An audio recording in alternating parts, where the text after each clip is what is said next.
everyone, and welcome to this week's episode of The Choir of Elements. Welcome. Before we go around and say hello to everyone, please check out the opening links, which are currently being spammed in the chat by our bot. Yes, they are. Including all of the places you can find us, interact with us, and communicate with us and our community, including Twitter, YouTube, Discord, Patreon. We also have merch stores, all sorts of stuff where you can get stuff, support us. Be great. The community is wonderful. Be part of it. Also, check out our sponsors, Mage Hand Press and Bird in the Storm Publishing, both of whom we are very grateful to because they make this all possible. Also, thank you very much to Does a Black, who donates so that the first advantage is free. Thank you very much. Did I mention the sponsors? Yeah. Also, there is a tweet. Retweet the tweet, because retweeting the tweet helps us get the word out that the stream's happening and gets all your friends to come and watch with you.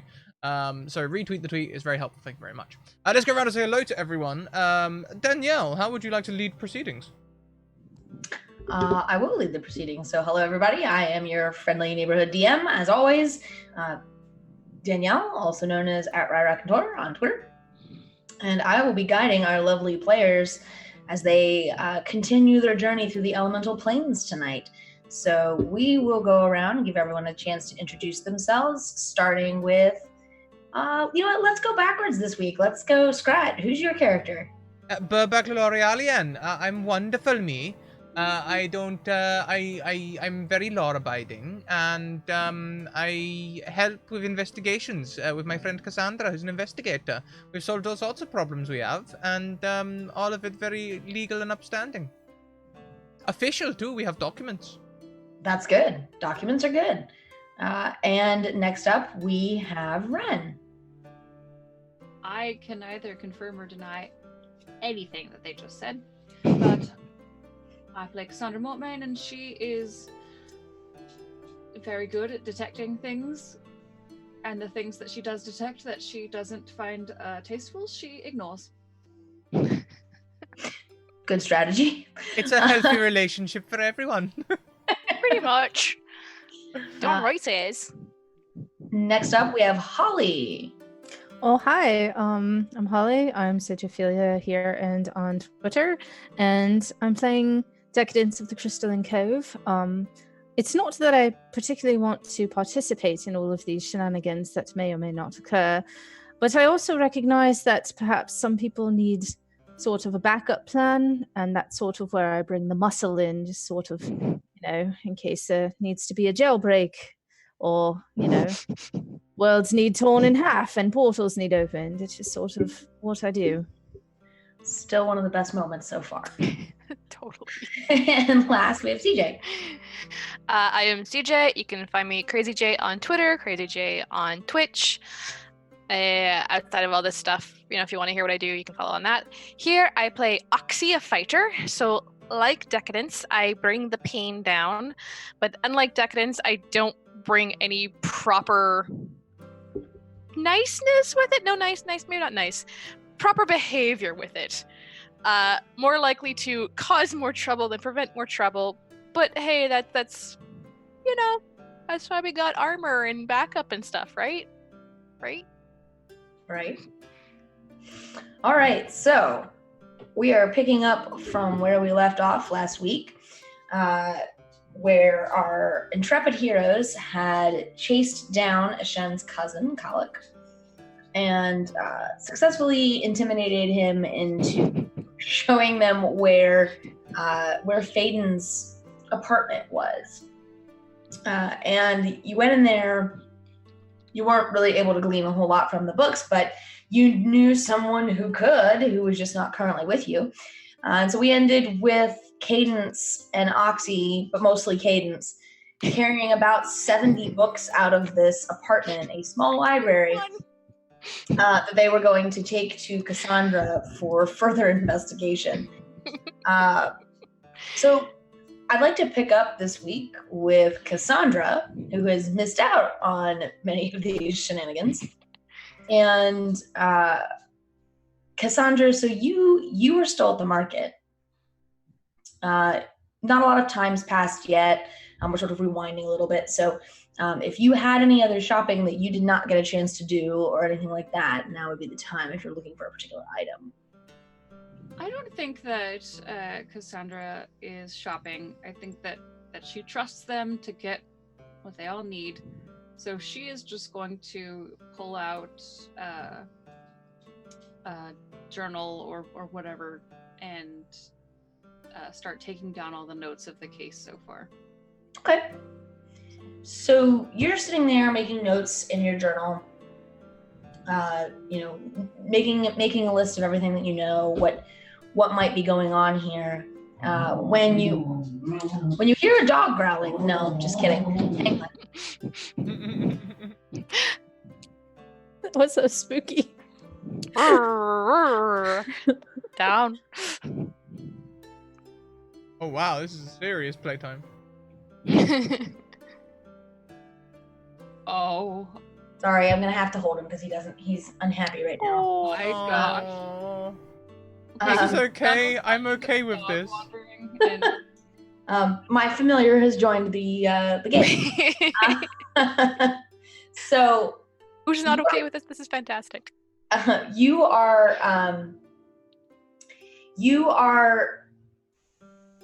sitting there taking notes in your journal, and you feel a light tap on your shoulder.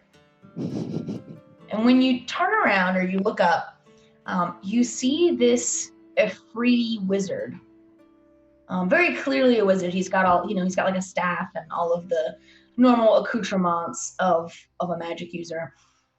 And he's cringing a little bit almost. And in one hand he's holding a glove that has what's clearly some blood on it. And then in the other hand he's holding a parasol. And he taps your shoulder, and when you look around, he says, "Excuse me, miss. Your friend, tall dragonborn woman, she asked me to come get you and to take you somewhere."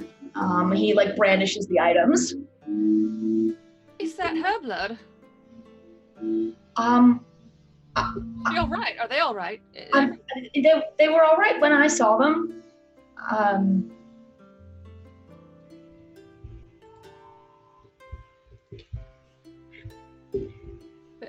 So, whose blood it? I don't know. I just know what she told me to do, which is to track you down and then to track the other thing and take you somewhere, which I presume is back to her. What's the other thing? Well, he like sort of brandishes. He's got the glove in one hand and the parasol in the other, and I think.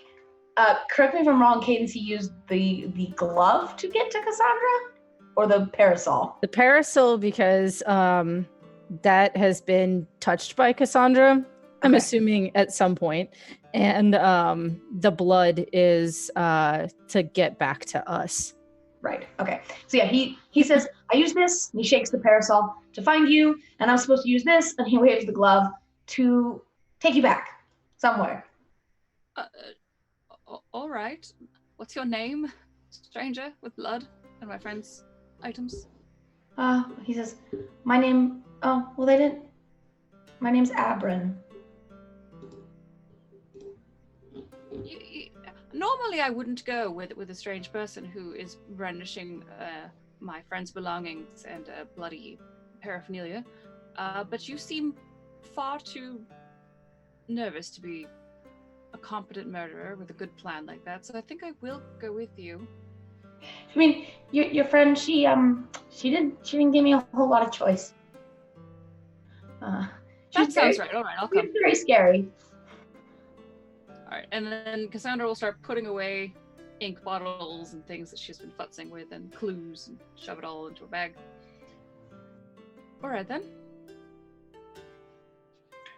Oh, okay. And you see he lays out sort of some spell components, and he takes the glove and he like puts everything down on the table, and you hear him mutter some words, and he waves his hands a couple of times. And then he picks up the glove. He says, "Okay, let's go."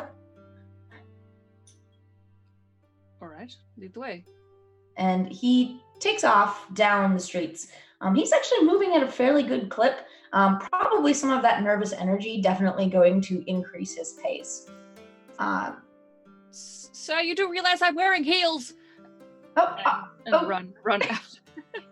He slows down a bit out of courtesy, but he's brandishing at you to come on, hurry up. I want to get this over with. I just want to get you back, and then I don't have to deal with your friend. She won't hurt me.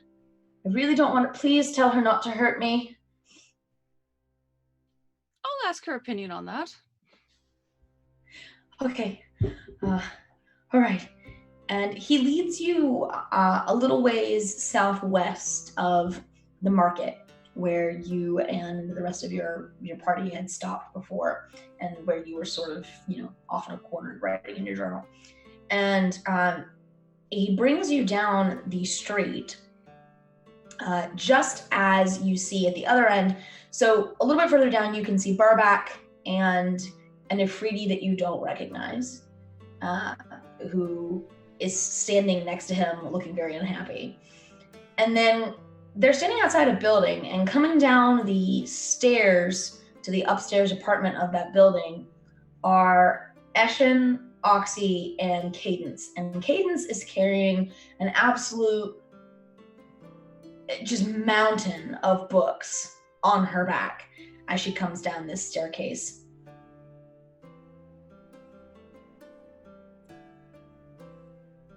This isn't the weirdest thing I've ever walked in on. Probably not. Goodness. So what's going on with the blood? Oh, shift some book around. Right, so it was sort of to track you. Yeah, let me just sort of put all these right. You did very well. 25 gold, was it? Darling, I think they think that you tried to kill them. Why? Oh, sense of urgency and whatnot. But 25 gold, I believe. Yes. And he'll just snatch it out of your hands, and then he just bolts. He is done. Well, I guess there's no chance to have a return investment in him then. I think the return investment is the fact that, Keynes isn't going to do anything bad to him because he assumed she was going to. Oh, it's you. Good. You're reasonable. Yes. Thank you.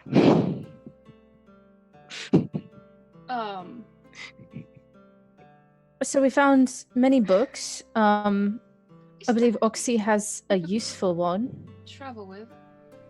Oh no, quite cumbersome unless we decide to travel by boat or something. We can spend the voyage sort of sorting out if anything here might be relevant. All right. Does Burback look shifty? Always. I look like a picture of innocence. It's a practiced face. I'll just assess the room and raise my eyebrow at Decadence and move on. I'm gonna turn to the cousin, and this is Ashin's cousin, who we were trying to find in the first place. I don't know if you had any more specific questions for him, but seemed to indicate that everything would be in the book that Oxy has. I've already questioned him. Hello, by the way, hi. He just sort of nods at you. He's got his arms crossed. He does not look very pleased to be here. I mean, we did the best we could, considering the information that we'd had going into it. This was the person who helped with the situation. The man with big footprints. Yeah, acquired the goods for the dragon. Right. So how much did you have to, beat up my friend to get them here?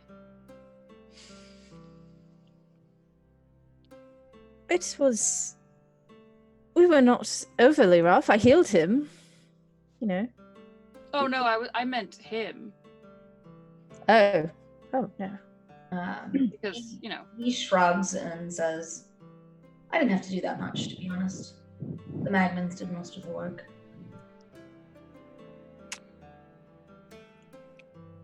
The what? The Magmans. Does he seem worried, or is there anything sympathetic that Cassandra could read on this guy, or is he just a smug? Give me an insight check, Cassandra. Okay. Ooh. How about a 23? Oh, yes.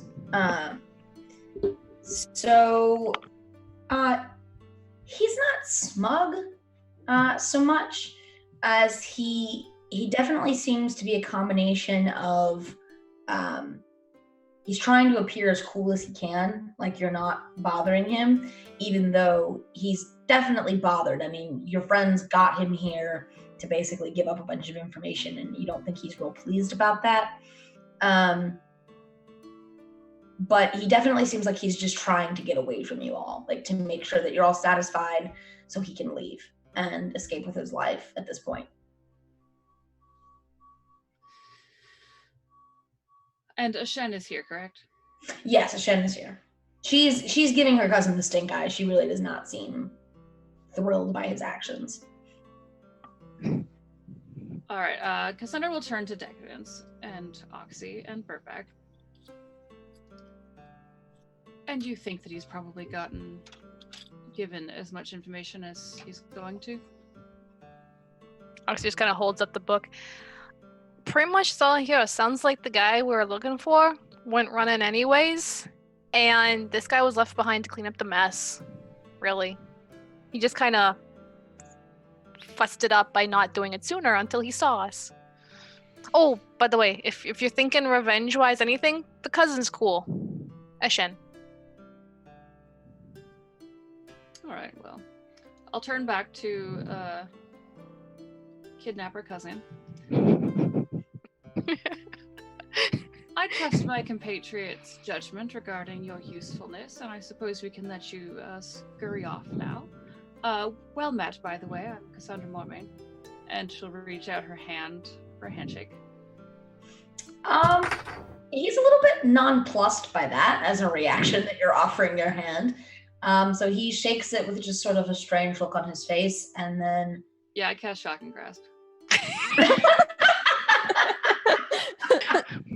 All right. Since you're actually touching him, I will not make you roll for that, except to roll damage. Very sneaky. Nicely done. I remember how to roll in D20. Nope. Dash. You should be able to just hit the I think the it's spell. There it is. There it is, 14. Okay. And I will do this 14 damage with the most placid look on my face as I possibly can. And if he makes any sort of like pain response, I'll just say, that was for lift. Bye. You see him wince a little bit, but he's definitely trying to be a bit more stoic, and like make it seem like this didn't bother him. And he releases your hand and says, well, wish I could say it was a pleasure, but it wasn't. And I hope never to see any of you again. Yes, scurry off now. And Keep your nose clean. He takes off, not running, but walking with purpose, shall we say, down the street. May I make an insight check as he walks away? You know them looks when you look at someone and you go, is this going to be the last I see of them? One of those insight checks, you know? Like, Sure. Oof.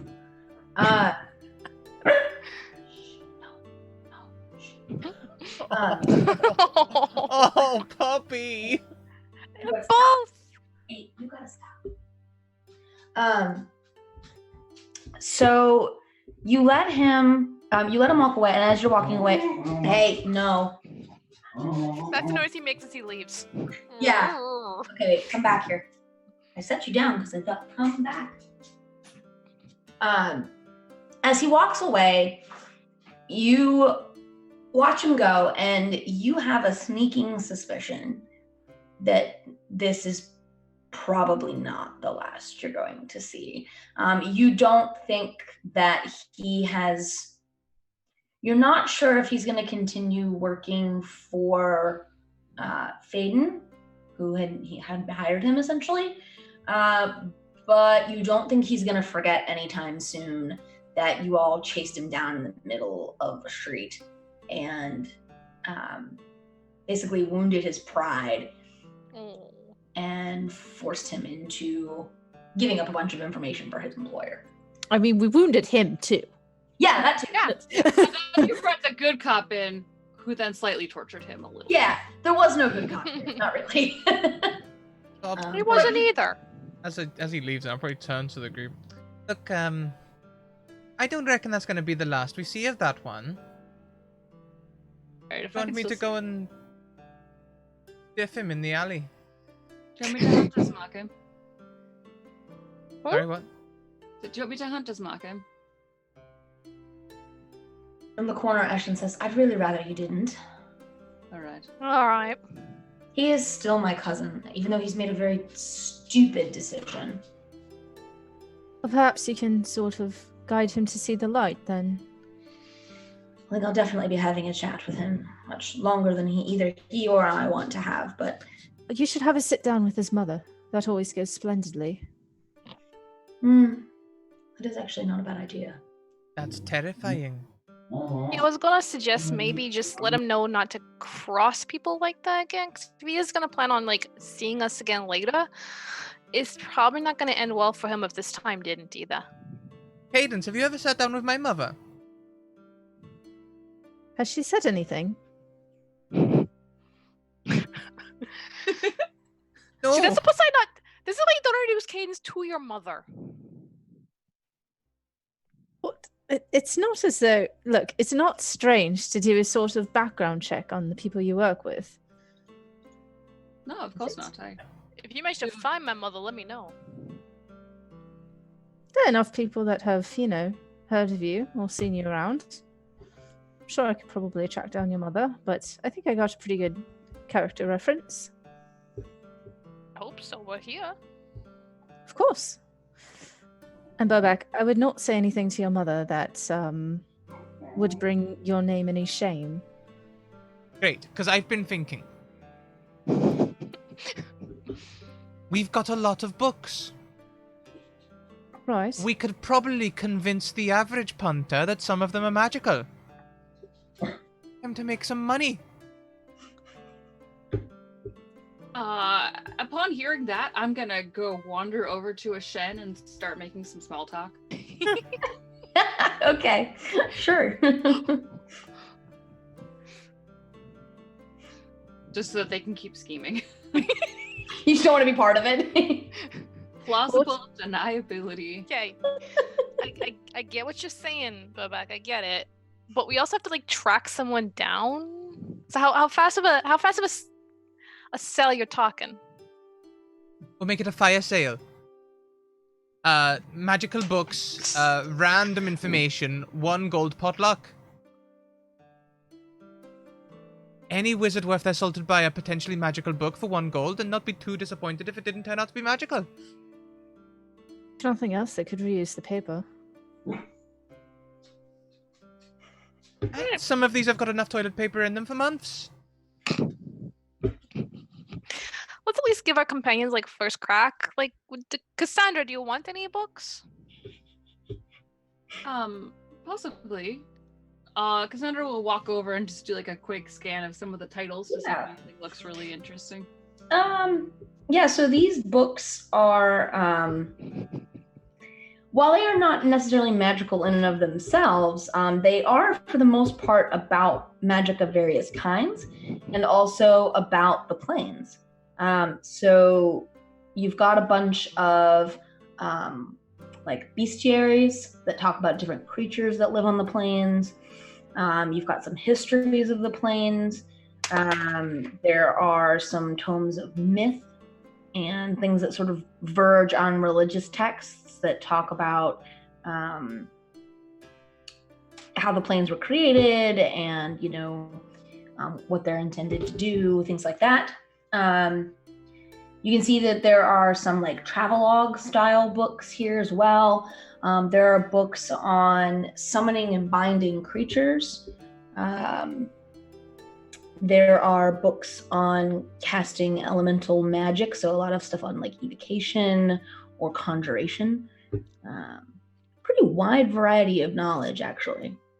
I think Cassandra will snag a couple that are like the bestiary ones and some of the history. All right. Yeah, you can sneak a couple into your bag, no problem. While you're sifting through all those, I'm going to do that thing that I wanted to do earlier. If that's all right, I'll just nip right down to the market, and I'll be right back. Do you want company? It's not necessary. You can stay here. It's fine. No, Cassandra, we're gonna need you for the book sales. We'll make it all above board. We'll use language which is totally legal, like maybe magical. Can I just sit in the corner and read one of these books instead? Well, I don't really want to put my face on the market, you see, because I've sort of been going around convincing people that I'm a salesman from another plane. I don't want them to then think I'm a bookseller. All right, then. Welcome to the party. Thank you so much for the raid. Welcome in. Oh. And I'm totally distracting Hello. Cassandra so that Cadence can slip away. So slippeth. Cadence, roll me a stealth check. Oof. How quietly you sneak away. It's not good. It is not great. So technically that is less than Cassandra's passive perception. So Cassandra, you will see that, Cadence is sort of edging away. I feel like I'll Oh, here, check this out, check this out. And like I'm still focused on what Burbeck is saying. Ox just kind of step in to cover where Cadence is going. It's like, check. So if we pile these up, should we sort them by likelihood of magic stuff, or by animal like, or what's like a smart way to maybe think to set up the piles to sell the post? Organization. Yes. Well, so I have ideas about this. So I really think that maybe, perhaps, while we're traveling, all of us could do a little bit of reading, to make sure that we're going into this with all the information that we possibly could need. And so why don't you pick out a couple that sound interesting to you or that might work with your skill set? And Decadence walks away. That's why I grabbed the bestiaries and some of the history books. And I think that maybe, Burbag, what do you feel about travel guides, since you're supposed to be a travel guide seller, right? Well, yes, I suppose I could have a flick through them. I usually just wing it, to be honest. Well, if you have, it's always better with lies and like cons to have a little bit of truth to them because they're not harder to dig out, right, Burbeck? Ooh, actually, then there's one about lore. Do you want to learn a little bit more about the lore, and then you can maybe, It's always good to know about the law, actually. All right, so we'll split up a couple of these books as like Cassandra just gave them homework.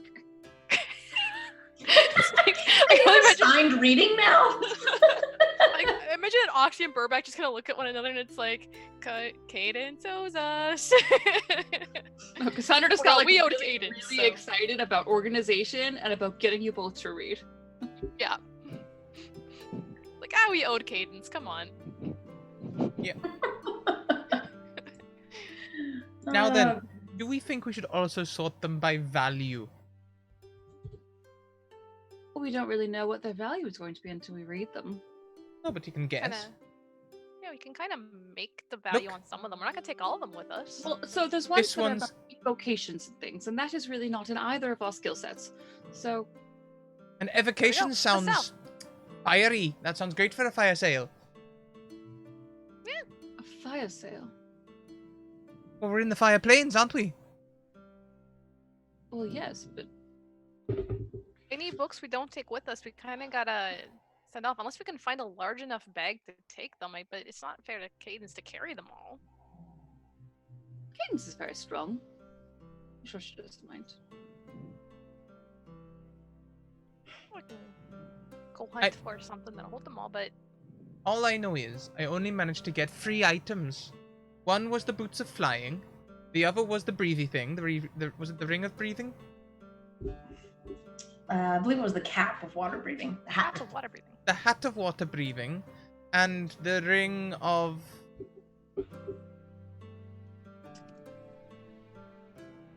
God, what did the ring do?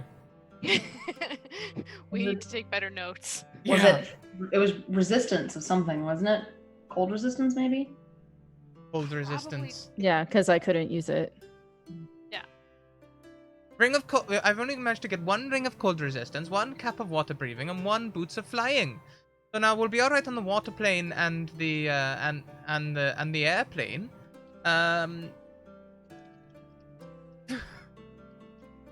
But I'm not so sure about the earth plane. I don't even know what we need on the earth plane, to be honest. I think we'll probably be all right on the Earth plane. It's dirt. Dirt doesn't try to kill us, right? Oh, Cadence is going to freak out in the dirt plane. Yeah. Well, there's dirty dirt and there's clean dirt. I'm sure it's clean dirt. Well, you can be the one to explain that one to Cadence. I will try.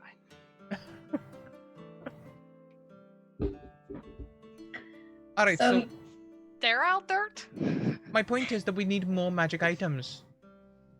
We can't all get in 1 hat of water breathing, can we? Speak for yourself. But particularly skilled. Eh. It's a gift. True. It's a gift. Well, but Beck's right. They are right. how much money do you have left? Hardly any, but I know Cadence has got a pretty penny. Alright, well, we'll use... I can't believe it. You know, she said, I probably don't have as much as the rest of you. She's got over 1,000 gold, I think. I mean, we have a decent amount too, but that's just because we've been helping out a little bit in other ways. Alright, so 2 ideas. One, But the silver's still to sell. Sorry. what if we head to the Earth plane first? Because we know that we probably won't have to breathe underwater there or anything strange. And I we can maybe- use the same scam again on another shop.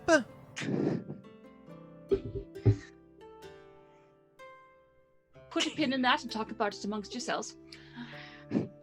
But we may be able to gather more resources to get more supplies. Also, we could, if we're not intending on necessarily coming back here, are we coming back here? I hate the fire. What we might do Fine. We depends can't how our stop this business develops, really. thing. All right. Well, I think we should go to some place where the environment doesn't try to kill us first, Agree. Definitely agree. because we're not prepared to go to the water. We're just not. Yeah, well, Perplexed. we're gonna be crossing through air or earth first, so wanna go earth then that means? Because it sounds like that's gonna be the less likely to hurt us. It also depends on what it says in the book in front of you. Like, we don't know where he went first. We might have to try and either beat him to somewhere or follow after him to somewhere, right? Right. So sidebarring, this is regular voice. Did you all find out where we had to go next, or do we get to decide? They have not found that out yet. Now, to Yeah. be fair, they skimmed through the journal and weren't really able to get anything out of it. So it is entirely possible there's information on that in the journal. All right. Cassandra will, slightly frustrated, grab the journal and figure out if there's clues to be clued. Clues to be clued. Clued. Give me that good clue reading check. Some investigation, please. All right. Well then, how's a 9 do me? Oh my god, you guys are having such a hard time with this journal. I like pick it up sideways, like this is very strange writing. So you What messy penmanship. yeah, it is very messy penmanship. It definitely seems like whoever was writing this was sort of getting all these words down in a rush and not terribly concerned with how readable it was afterwards. This You skim through it, and on just a quick skim, there's not really that much information to be gleaned. If you wanted to like spend like a decent amount of time, I will let you re-roll the check. But this is going to be like an hour going through the journal. Oh, cry. We have time while we do the fire sale. We do have time to do the fire sale, that's true. But does that mean that I can't sit here and sorry, my voice. Does that mean that I can't sit here and take notes? I've got to come assist you in Oh no. What I'm burgling saying is, poor unsuspecting people of their money. what I'm saying is that if you while you're reading the book, like the important journal book, we could be doing things like I have things to sell from the previous environment we were in, and we have the fire books that we could sell, and while you read up on things, we can be sorting out the money situation to get better resources.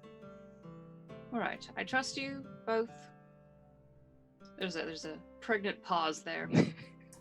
It was a ring of elemental resistance because I didn't need my fox hat anymore. Does he say that out loud? I want to hear Yes. Burbank says it out loud, please. Yes. Sorry, that was really bothering me. I knew you got the ring for something, but I got so caught up in the con that I forgot what it was. Yes, you both do. Now, Things. If it Uh, makes what you we do feel best. any better, Cassandra, at the moment it's kind of Schrodinger's con. We don't actually know if it's a con yet or not, because we might come back and make it a legitimate business deal. Yes, and let's keep it that way. I will go over here, not knowing if it's a con or not. The probability wave hasn't collapsed yet. We're still not in the know. Sandra will kind of like crunch up her face a little bit, grab the journal, grab her own notes, go hunker down in a corner and start comparing things. Oh, wait. Burback, face me. I got a disguise kit. We can change you so that if people think you are selling to the shops, they won't think you're willing selling the books. We can adjust this. I like the sound of that. I like the sound of that a lot. You can make me look different, can you? I can. Then you must.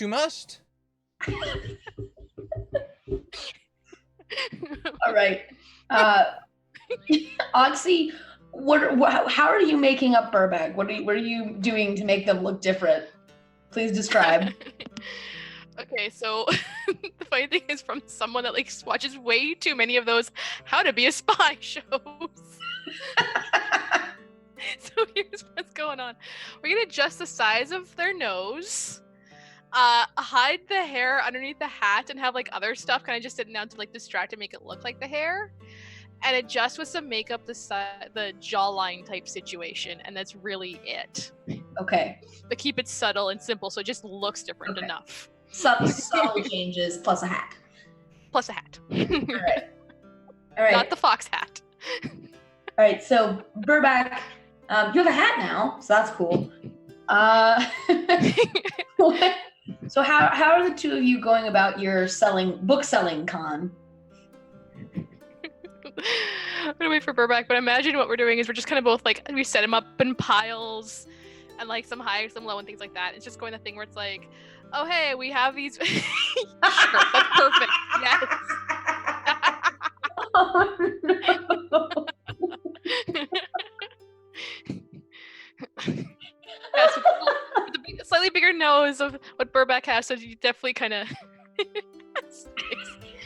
Definitely different. I'm not sure about this look at all, you know. Hey, I'm we not just keeping it. Exactly. It's just for the books. We can get rid of it when you're done. You never have to revisit it, right? All right. I'm in. Right. Okay. So yeah, setting up the books on like a little side thing and just like going to people that like if we think they look like wizards or scholarly types, it's like you look like you need some books. Do you have this one in your library? So you're just like setting up on the street that you're already on. Yeah, why not? All right. Burbank's got a better place. I doubt. Hang on a minute. I'm gonna flick through that book of law that Cassandra gave me. Do we need a permit to sell on the street?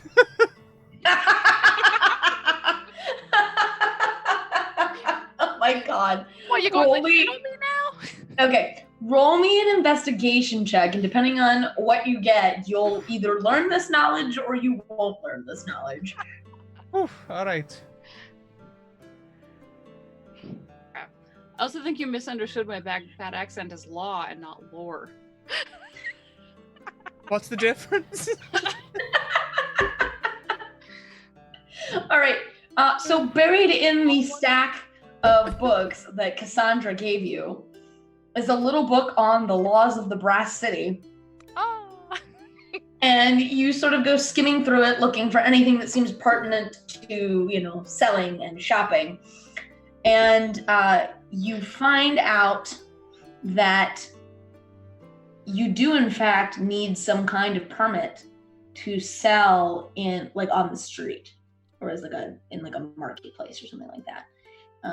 They do have business licenses here, unfortunately. That being said, you could try it without a license. You're not here to stay. So, and you're friends with the guard. That's right. Well, maybe not under this look, but you were. We were friends with the guards.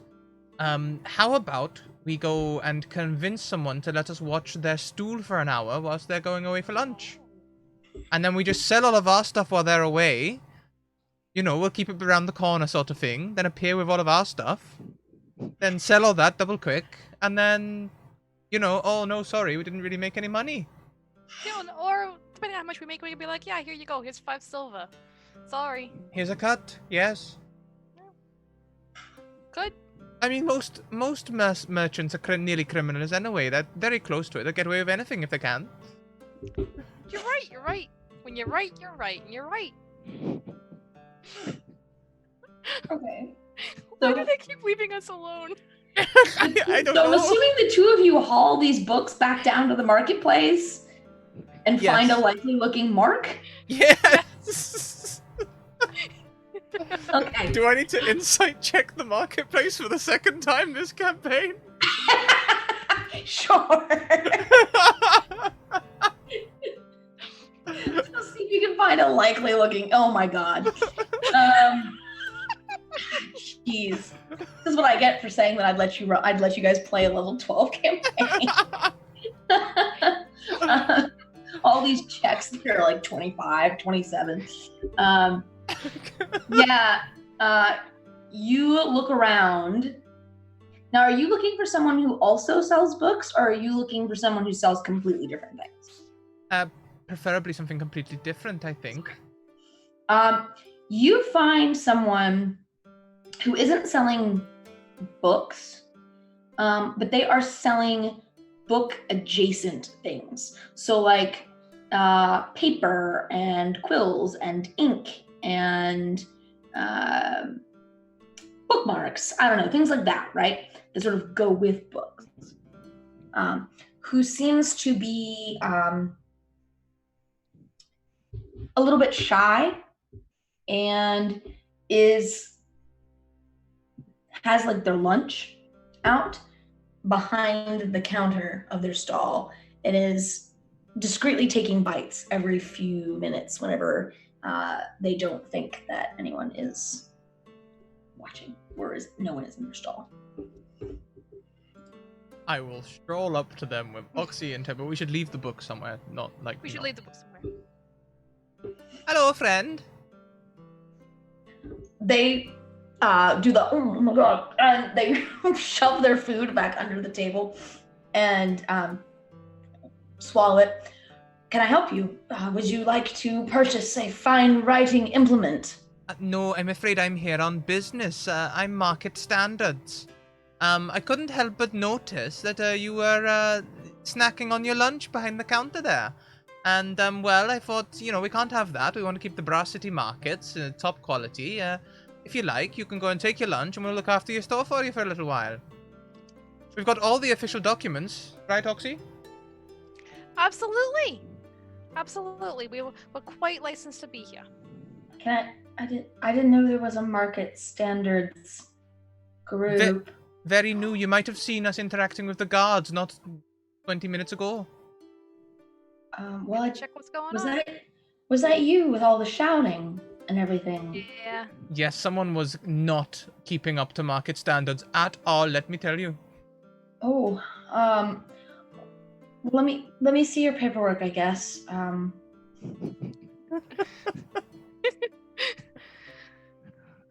right, let's pull a little thing out. It's gonna be like a little pip, pip. And a roll of deception on that kind of thing, because she's gonna use similar the stuff they had with the place for selling their stuff to make like the seals and all that she had made, but just snap it really fast, kind of thing. Like, nah, here you go. Okay, go ahead and give me deception, and let's see where we land. Oh yeah, all right. I picture this very much like the psychic paper in Doctor Who, like like the 2-second flash, and then Second paper. Okay, well, just like 20 minutes, right? I mean, I'll be back soon. Look, that's just not good enough. You know the law states that you have to take an hour. How many hours are you working today?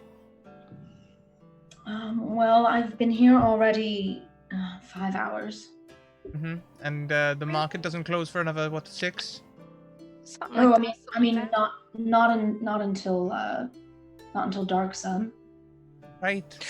And you know that a shift of that length requires you to have at least an hour's lunch break and a 15-minute tea break.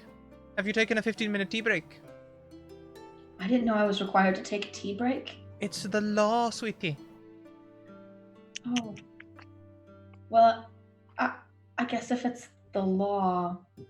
Don't worry, that's exactly why we're here, to help you do things right. We'll look after the stall, you take an hour, and come back and your head will be crystal clear and absolutely lawful-minded. Alright, go ahead and give me a persuasion roll, Burmac. I'm glad you do that and I do deception. See how much you bamboozle this poor fool. Not as much as usual. Oh! No, but still plenty. They say, okay, well, I'll just be right over there. So if something happens, please come let me know. And, I'm not far away. And they'll get up and they'll take their lunch, which looks like some kind of spicy curry or something, and take it off to like a park bench, essentially, that's in a little... It's like a park, but there's not a lot of grass because this is the Plane of Fire. So it's mostly like statues and yeah, that's about it. And they go over there and sit down and continue to eat their lunch. So you have use of a market stall for the next hour. Right, Oxy, you be in charge of the money. I'll go around and get everyone over here buying books as quick as possible. Yeah, absolutely. All right, grab a little bag out and Kate, step her stuff aside for change just in case and ready to go. All right, you two begin your con. Cassandra, am I to assume that you have not left your original position, so you're not quite in the marketplace, you're a little ways farther off?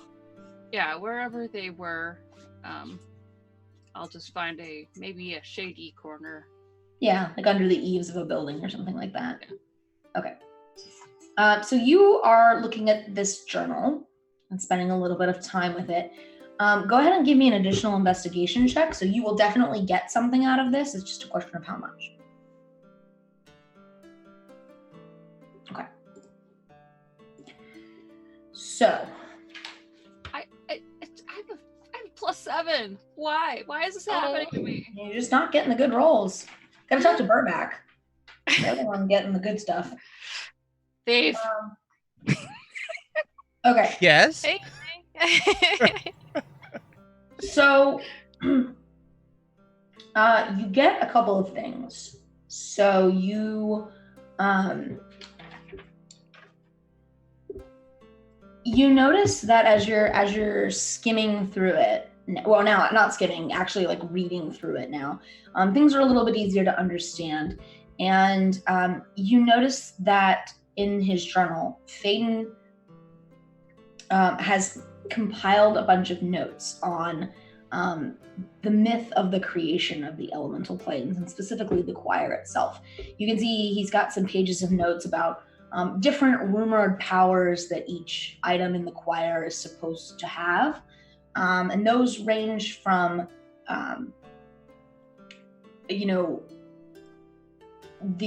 like immunity to different types of damage, the whole way up to something that he seems particularly interested in, judging by the quantity of comments, which is something about summoning creatures known as the Titans. And he's got a lot of notes on this and a lot of speculation on what these Titans are capable of. And he definitely seems to have some sort of interest not only in summoning one, but also in making it do something. So you definitely see a correlation in the summoning and binding books that he had kind of scattered around. He definitely seems to have a purpose in mind, although what that purpose is not made clear in his journal. You would guess from the tone of his writing that it's something vindictive, that he feels he was wronged somehow and he intends to set this creature loose on whomever that is. You also see speculation in his journal that each of these artifacts has some kind of guardian. He doesn't seem to be 100% sure what the guardian is. The only one he seems to have nailed down is the water one, where he mentions that he thinks there's a dragon turtle guarding the water artifact. But the others he's not real sure of. And you can see from his notes that he's not real enthused about the idea of trying to talk his way past a dragon turtle. So he's sort of written off the water artifact as one he's less interested in. And he's definitely also written off the fire one too. You get the sense from his notes that Emberlung has not offered him any information on the fire one, only on the other three. And so he's just decided, whatever, not worrying about that one. It looks like, from his notes, that he's going to go after the air one first. There's a couple of notes in there about dangerous earthquakes and avalanches in the plane of Earth that he just doesn't want to deal with, and that he thinks he'd have an easier time of it in the plane of air.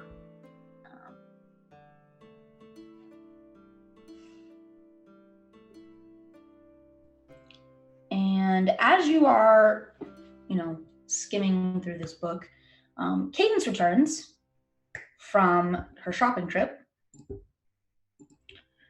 And Cadence, Burback and Oxy are no longer here.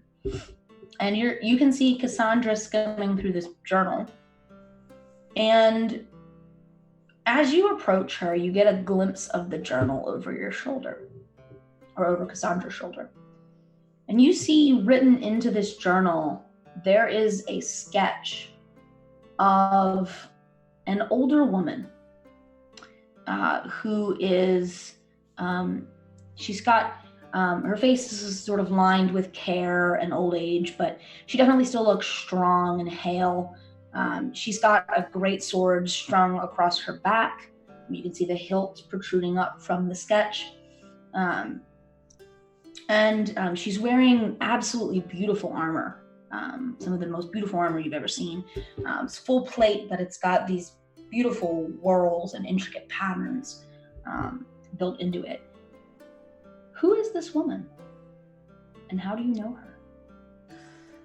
Well, I've been adventuring for quite some time, and unfortunately, and early when I left, I didn't really have much and was sent on this quest to gather riches for my mistress so that we might build up her hoard a little bit more. And I came across a traveler, very much more advanced than I was, very elegant, very beautiful, but at the same time you could tell she held herself with a warrior's grace. And I, with only a short sword at my side. She came to me and we had some tea. We talked of old times and future times, and she gifted me actually with the sword I still carry today, and taught me how to use a better sword than the sword I had. Coming from being a maid, you don't exactly practice fencing every day. But she had to part her way and I had to go mine. And I remember she told me that brutality and finery do not necessarily have to be divided, that the two can coexist together. Interesting. Okay. That is this woman, this sort of quasi-teacher, early mentor, this person who did you a good turn a very long time ago. It is a sketch of her who is in this book. Is it a human? Yes. Yes. Okay. Oh, that looks just like Elaine. Is it okay if I name her Elaine? It's okay if you name her Elaine. Okay. I'll Also, so, oh, sorry. I was gonna say, I just want to take a moment to like back him off the top of your head, I think, sort of. So everyone, that was kind of cool. The people like watching the chat, like awesome little thing there. Thank you. Anyways. While Cassandra is reading, she'll kind of like look at it when you say that. Who's Elaine?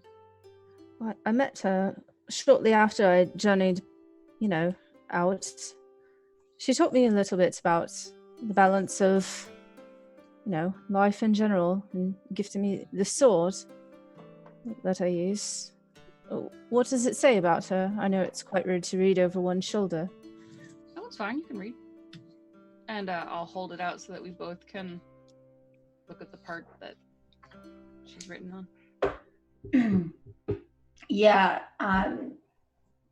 There is not a lot of information on who she is and what exactly her connection is to Phaedon.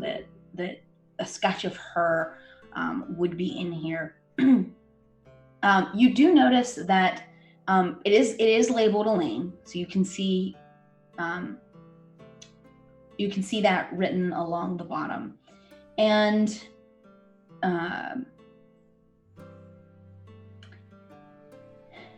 while there are no notes, Phaedon has drawn a very spiky, angry-looking kind of border around the edge, assuming it was him that drew it.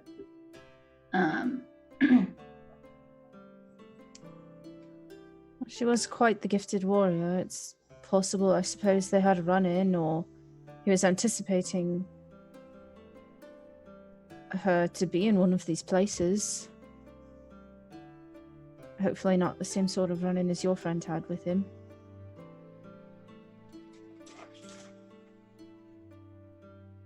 I hope she's not with my friend. Agreed. What section are you in? Is it one of the other planes? I'm gonna start flipping through and make sure there's no mention of like kidnapping and where lift is and that sort of thing in the same section. You do see various assorted references to Emberlung and the deal that Phaedon cut, but nothing that indicates that he had to provide a second person. It seems like Emberlung was more than willing to accept lift as the only payment for this knowledge that Phaedon wanted. I mean, to be honest, I didn't really get her entire backstory, just that she was a very deadly but refined adventurer. Possibly not on the up and up. I'd not like to think so, because I did learn quite a few tricks from her, but it's always possible. Well, if Speaking I of- learn anything, it's that you don't draw a lovely, elaborate picture of somebody unless you are very much in love with them or obsessed with them or something untoward. So he was clearly thinking about her a great deal. But I don't know if it ended well between them. Right. Could be his mother. I mean, we don't know what sort of race he is, do we? Actually, I'm wondering if you do. You do actually know that Faden is human. My notes. Could be his mother, could be an aunt, or... That's a good point. But speaking of untoward and not on the up and up, seem to be a few members shy of our normal carousing party. Things.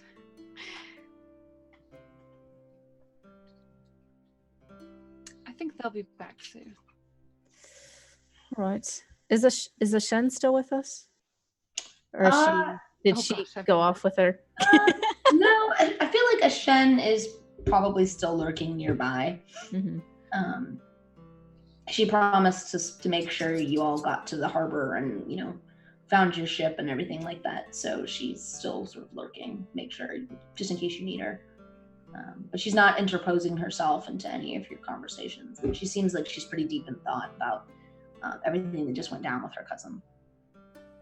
Kind of want to go up to her and do that thing where, like, the cadence thing. You're right. I know it's a lot to take in.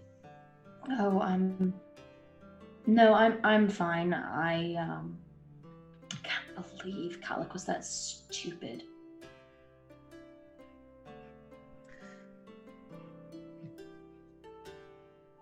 Well, some people make bad choices, I suppose. And, maybe just supporting him might sort of steer him. I mean, you seem like a wonderful woman, so could sort of guide him to the right place if you have that positive impact. Thank you. I'm going to try. He's never been particularly good about listening to me, so we'll see. Maybe this has taught him a lesson. But you caught him. I did catch him. For all that he's never really listened to me, he's also never really been capable of outsmarting me, so there is that, I suppose. Well, Cassandra and I were just sort of discussing where we're going next. I know that you were going to help us sort of secure passage. Yes. I feel at this point it's honestly the least I can do, given that my cousin was involved in the kidnap of your friend's mentor. Cassandra, where is it that we're going next? I imagine you've poured through that a bit. Yes, I think that it seems we probably should make our way to the airplane. Sorry. Plane of air. Thank you. Zeppelin? Intentional pun. So, is that a problem, or is that feasible for you, Ashen? No, I mean, I can definitely help you find a ship. There are quite a bit of ships that pass between the city of Brass and Akka, the main city in the plane of air. It should be no trouble to find one willing to take on a few extra passengers. Does one need to be able to fly to get about the plane of air? You don't need to be able to fly. I mean, it helps. But there is land in the elemental plane of air. It floats, essentially. What? I mean, it's always good to have some kind of backup plan, just in case something happens, you get pushed off an edge or something like that. But it's not required.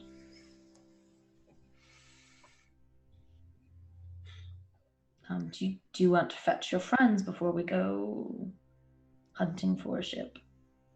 I think they're meant to come back and fetch us, I think. Probably. So should we just wait here then? I suppose. I mean, we are coming back All right. at some point. All right. Do I have like cards or something? God, I hope I do. Nope. We'll say Eshin has some, and she pulls out a deck of cards and starts teaching you a card game native to the city of Brass that you've never seen before. So something new and interesting for you to learn while you wait for your other friends, who are off in the marketplace selling books. So if I understand this correctly, Burback, you're sort of the hype man, and then Oxy is the closer. Yes, indeed. That's exactly right. Yes. Sounds that way. All right, Burback, would you like to give us a sample of you hawking these books? How are you enticing people over to your stall? I'm specifically picking out people who wear robes or wizard accoutrements. I've heard they're quite obvious around here. So I'm specifically approaching those types of people, and I'm going to be saying, look, 1 hour only, we're selling books over there. There's a good chance that some of them are magical. 1 gold, get yourself a random book, and I guarantee you, you will feel better for getting it, because it's only an hour, and I'm slightly going Irish. Need to go back to the valleys. There we go. I mean, it works as your disguise, right? Yes. Change your accent too. I didn't do that. No, it's not one of my skills. Ooh. But yes, 1 gold, 1 hour only. There's magical books, maybe non-magical books, maybe books of interest. You get yourself a random book for 1 gold piece. Strong chance that it might have something to do with evocation, or maybe illusion, or maybe household secrets, DIY, do it yourself, you know. That's a kind of magic in itself, really. Okay. So this is almost like a mystery box. Like, take a random book. Mm-hmm. Half the appeal is the surprise, right? Like 90% of our books have a recommended retail price of 10 gold. This is a 90% discount. The 90% discount, exactly. Okay. Pardon me, I'm gonna sneeze a bit. 1 sec. Bless you. No. Look at a light. Look at a light. Okay, no, I'm good. No sneeze. So, Burback, give me either persuasion or performance, whichever you feel is more appropriate in this scenario. Lord. Only I'd used an advantage. Here. That 33, even though you don't get the 33, that's just terrifying. That you're capable of rolling a 33 persuasion. All right, yeah, so you make a big production out of this. You are extremely persuasive. Your targeting is on point. Soon enough, you have dozens of wizards and wizard-adjacent folks around the stall interested in your mystery magic books. And Oxy, give me a sample of how you're closing these sales. Oh, so you talked to my friend over there, right? You talked to him and you got what you wanted out of it, right? So this is what you want and this is what you're gonna need. So just to finalize this, you got the 2 books for 1 gold each. Remember, it's a deal, 90% off, right? And we're gonna make sure you get them and you just take them home, and hey, you know what? We'll see about even wrap them in some fancy paper if I can find some around here, or you just can take them the way they are. We'll put them in your bag. If they're signed on the inside, that's a great deal. Now you've actually saved like double the cost, right? It's even better than what you want. All right, Gold, please. I would like you to go ahead and roll me. I will say if you prefer deception, you may roll deception since you're essentially fast talking these people. Or you can roll persuasion. Either one is fine. No, she's fast talking. Don't forget we have advantages. Right, you know what? I'm actually I'm gonna roll mine. Oh, I hear it go in the background. So let's roll the second one. Ah, shoot. This is 12 and the 15 one, so 15 That's is okay. higher. 15 is enough. So, Thank you, Desert Black. That first advantage was free. so you guys took a few of these books out. Thank you. Cassandra has a couple of them. She gave each of you a few for like a sign reading. You are able to sell. Oh, were you say something? Those are to the side. We're not selling them. We'll be nice. Yeah, exactly. So you are able to sell all of the other books. Yes. And not only are you able to sell all of the other books, you're actually able to sell a few of the other items in the shop as sort of a byproduct of getting enough people to come through here. So you're going to earn 55 gold, just call it a nice round number, for your selling of all your fire sale of these books. And then I'll say that there is another 25 from the sale of assorted accoutrements that were already in the stall, and it's up to you what you do with that 25 gold. I will leave that to Burback after I let them know what's going on there. Do you want to leave it behind as we have done this for you, we watched your stall? Speculate to accumulate. What we'll do is, we'll let the shopkeep decide what they want to do with the 25 gold, and that way, they'll tell all their friends about us, that we're trustworthy, that you can let us use your stall.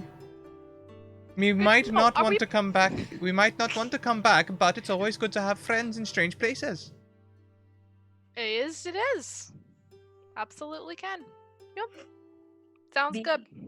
The shopkeep returns after their required 1 hour of their mandated 1 hour of lunch break,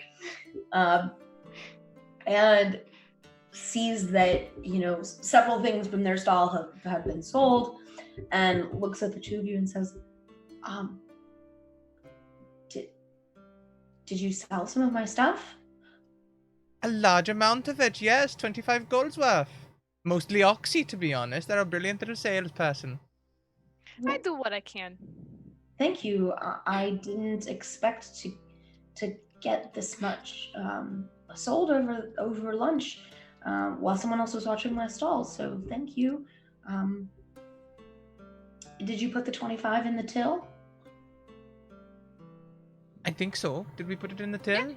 Yeah, yes, we left it in the till. Yeah, all with receipts and everything. Oh, perfect.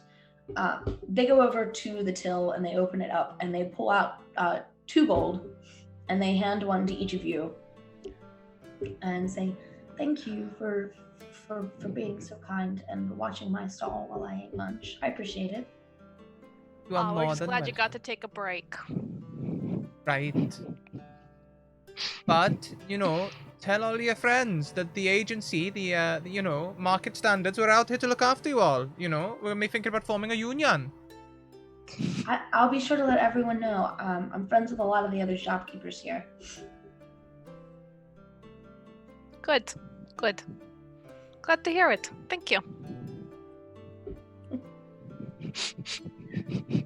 And they look remarkably happy as the two of you leave the stall, that they got to sell a bunch of their stuff without really having to work that much for it. Yeah, we're starting so many different things here in the city of Brass. Such a wholesome con, though. Isn't it though? It was a wholesome con. Conning into unions, that's the way we gotta go about it, apparently. I mean, everybody won, right? That's the best way to con. Is it even really a con? I don't know. See, I think we should have got Cassandra involved in that one. We might have changed our ideas about the whole thing. Right? We did a good thing there. We really did. They're happy, we're happy. Yeah. If Cassandra will listen, she'll probably be happy. Everyone's really happy, Yeah. Let's go take our set of books that we still have left over and go collect our people, by the way. We got some gold. We got some extra gold for down the line. Yeah, so the two of you return to Cadence and Cassandra and Ashen, who are playing cards. Well, at least Cadence and Ashen are. I don't know about you, Cassandra. Are you playing cards? I think that Cassandra is ostensibly reading the book still, but is actually people watching both of their body language and trying to figure out if she should still be like trying to matchmake or not. Will they, won't they? No. Cassandra makes everything into a soap opera. All right, yeah. So as the two of you come up on, Cadence and Eshin are playing cards, and Cassandra is not very discreetly watching the two of them from behind the journal. Big thank you to Kentucky Hawkeye as well. 10 months, can you believe it? They give their advantage to Oxy. Yeah. Just a think in the chat, but thank you. Glad you're liking the fast talking kind of Oxy. Yeah. I reckon chat's just fed up of my high rolling bullshit with his cats. Doesn't sound like it if you read it. There's no need. Don't worry about giving me advantages. Give them to everyone else.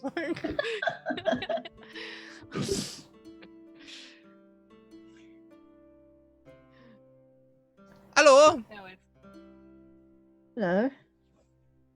Oh. Oxy, is this? Oh Oh. God. Hang on. Oh yeah, sorry.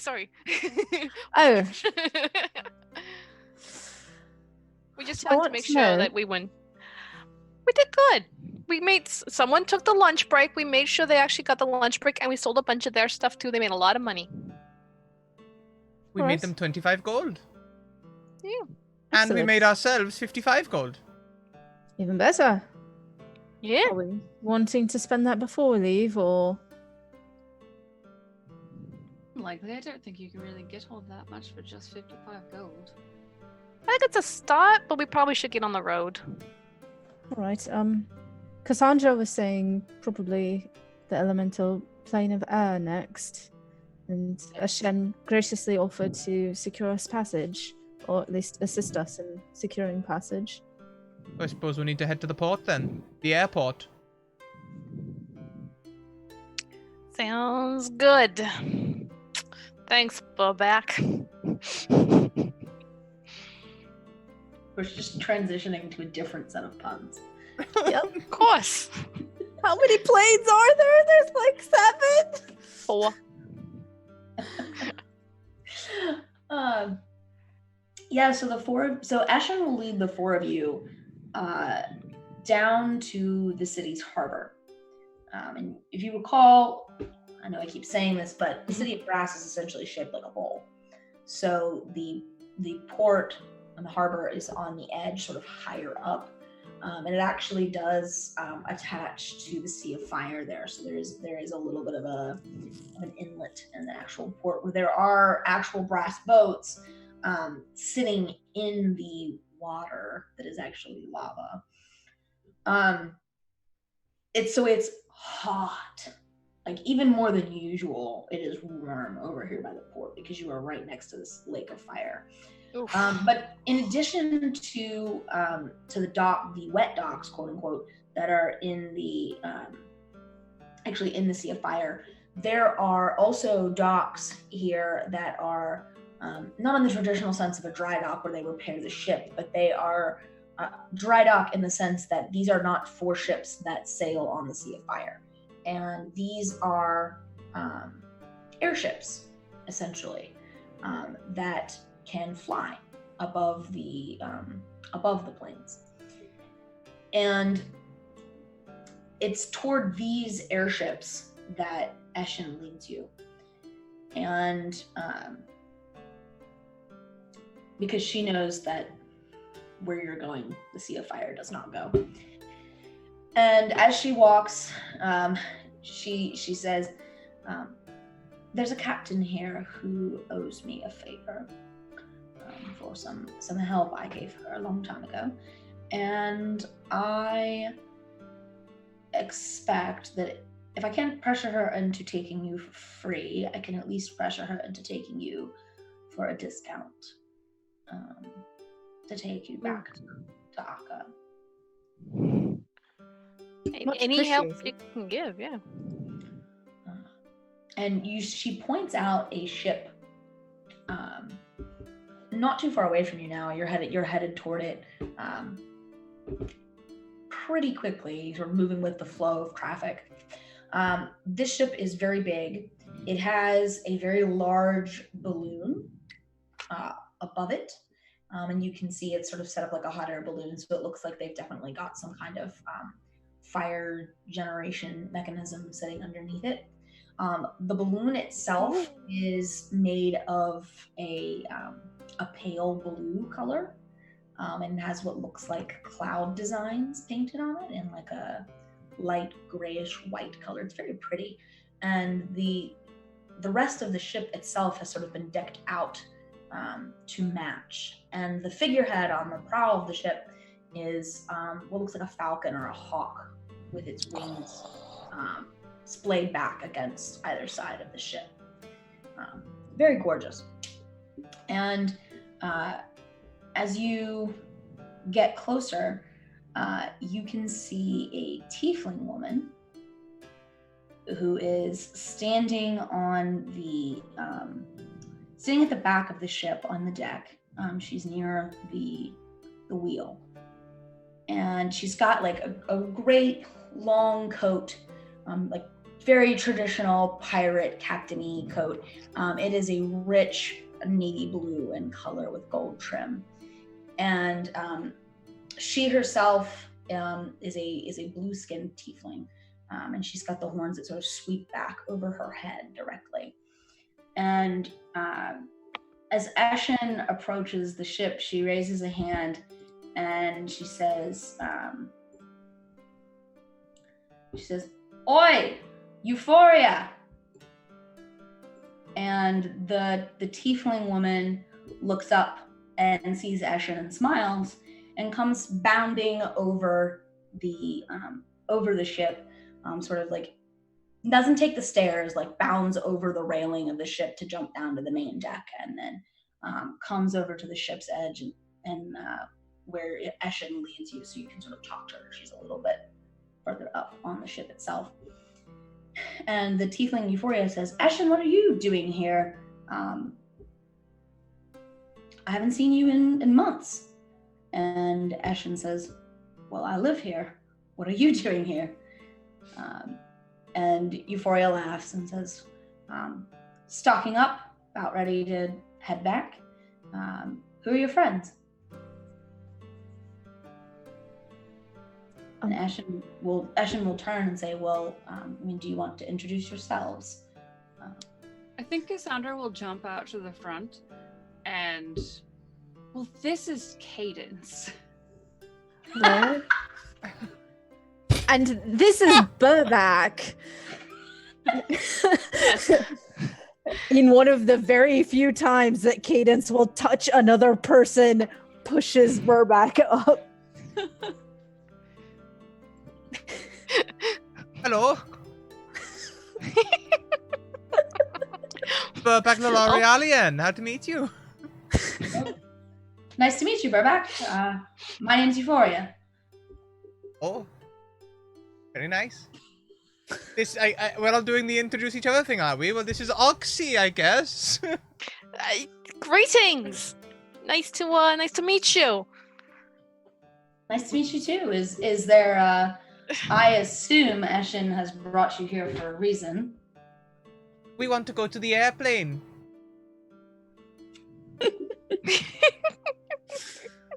Euphoria just looks at Eshin, and Eshin just smiles a little bit wickedly, actually. And Eshin says, "Well, you do owe me a favor, and I figured I sort of owe them a favor, so I figured we could maybe do a trade, and maybe you could take them with you." Please. We're perfectly willing to, pitch in around the ship if you need it. I'm quite strong. I don't know all that much about air sailing, but I'm sure it could be useful hauling things or... I actually know a whole lot about ships. We'll do all sorts. We can man the riggings, we can do the things and majiggies and all the other things as well. I was a sailor myself back in the day. Very, very, very talented. Decadence is very strong. Yes, Oh, but boy. Burback is very knowledgeable. Euphoria definitely seems a little more interested, Burbank, when you start going into how you know all about ships. And she leans a little bit closer on the edge of the ship and she says, well, have you ever flown a ship before? Well, not in this lifetime. Would you like to try? I would love to. Oh no. She laughs a little and then she says, it's fine, Eshin, I'll take them. If this one's got some experience with regular ships, and I can always use another strong back, so it's fine, I can take them. Where are the four of you going exactly? To the air. The plane of air. Well, I forget the yes, capital yes, city. but that's a big place. Well, I keep wanting to say Acai, and that is not where we're going. Um, the capital. It's the an capital. A. It's a spherical place, isn't it? Maybe called Atmos or something like that. Atmosphere? No.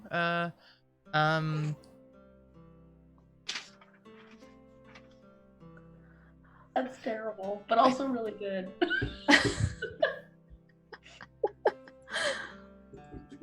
I want to say it starts with AK. We're going to the capital city, if at all possible. Hopefully, to sort of get our bearing and see if we can figure out a different, more specific place we need to be. So you want to go to Akka then? Arca. Yes, that's the one. All right, well, that's no problem. That's where I'm going, so works out great. And I won't have to make any extra stops, which is good. Are you ready to leave now, or do you need more time? We were planning to leave as soon as Dark Sun hits. Dark Sun sounds perfect. Your Good ship, your timing. rules. Yeah. All right.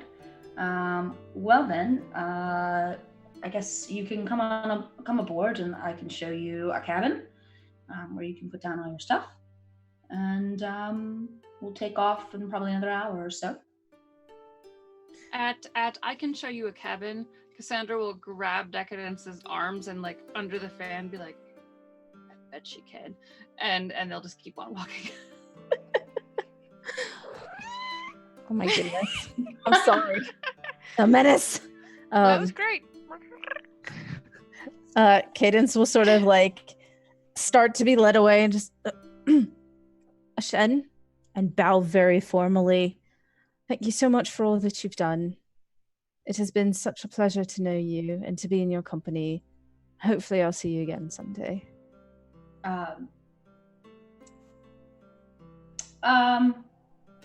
Ashen smiles at you and says, it's definitely been an unlooked for pleasure.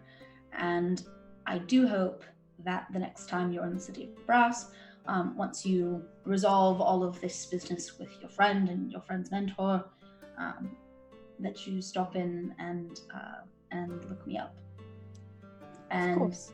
Hang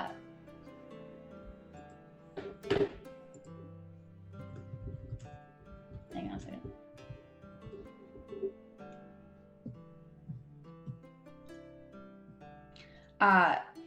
With a little bit of a playful smile, Eshin will lean in and give you a quick peck on the cheek. And then give you a little wave and head back into the city. Prestidigitation.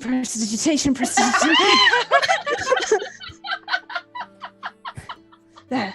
See, Cassandra, I can do commitment and, the sort of...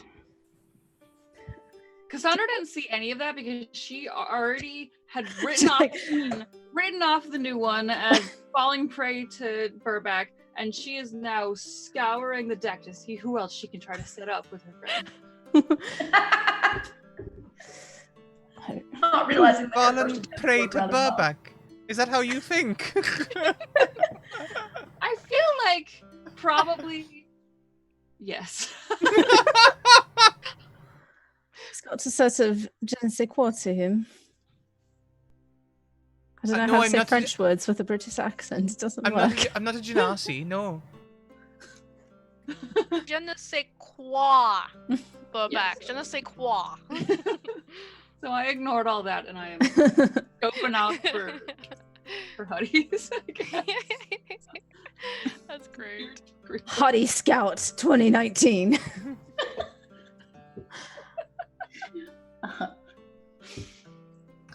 Yes, so Euphoria is waiting on deck, and she opens a door that leads down into the belly of the ship. Let me tell you, Euphoria, if you want your deck swabbed, no one will swab it better than Cadence.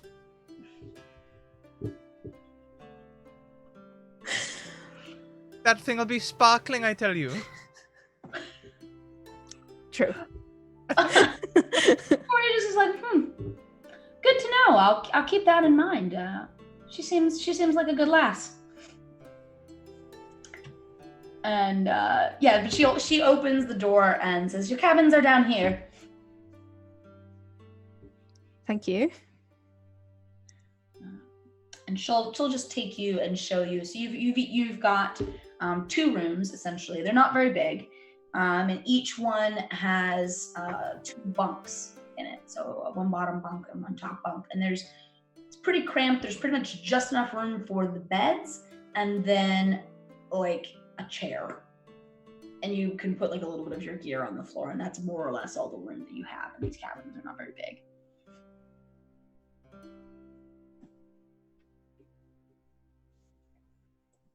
Well, we'll make do. I mean, I'm sorry, there's not a lot of space, but it is a ship. I mean, It is a ship. we don't really have a lot of room to go around. But that said, you're welcome to spend time on the deck or in other areas of the ship. The mess is down that way, where we usually gather for meals. That's pretty much it, really. Well, I always used to serve in the crow's nest. Look out, you see. Pretty good at it. Well, you're welcome to climb up the balloon if you want. Do it, do it, do it, do it, do it, do it. There is like netting over the balloon in places, so you could actually climb up the netting if you wanted to. I would love to. All right. Just give me athletics or acrobatics, whichever you want. I actually have proficiency in athletics, but it's still worse than my acrobatics. So I'm going to roll my acrobatics, I think. All right, yeah, that's pretty good. So you can just scurry right up the ropes that are on the side of the balloon and essentially get right to the top of it. There's not a platform or anything up there, but you can kind of wind your legs into the netting and make a little perch for yourself if you want. You good up there? Quite pretty, yes. Good to hear. Don't fall, please. At least not until you drop what you need to down. Kind of need my partner in unions. I would like to jump off of the balloon towards Oxy. Okay. Jeez. You are probably a good 20 feet up. You are welcome to jump, but there will probably be some damage involved. I will wait until I'm about, 7 feet away and say the magic word to turn on the boots of flying. Jeez! Go back! What had you Don't call me. forgotten? Oh, now? Kept from us, or do we know you can fly and we just forgot? This was part of the con. I got some new shoes as part of the con. I'm flying over to Cassandra and showing off the winged heels on these leather custom built boots of flying.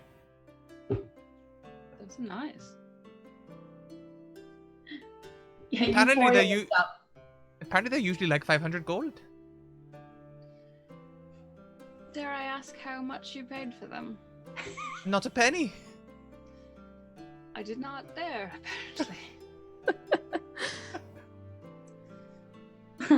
Fair. We to are- be fair, that's the Schrodinger's one. That might work We are out planning to return them, if I recall correctly.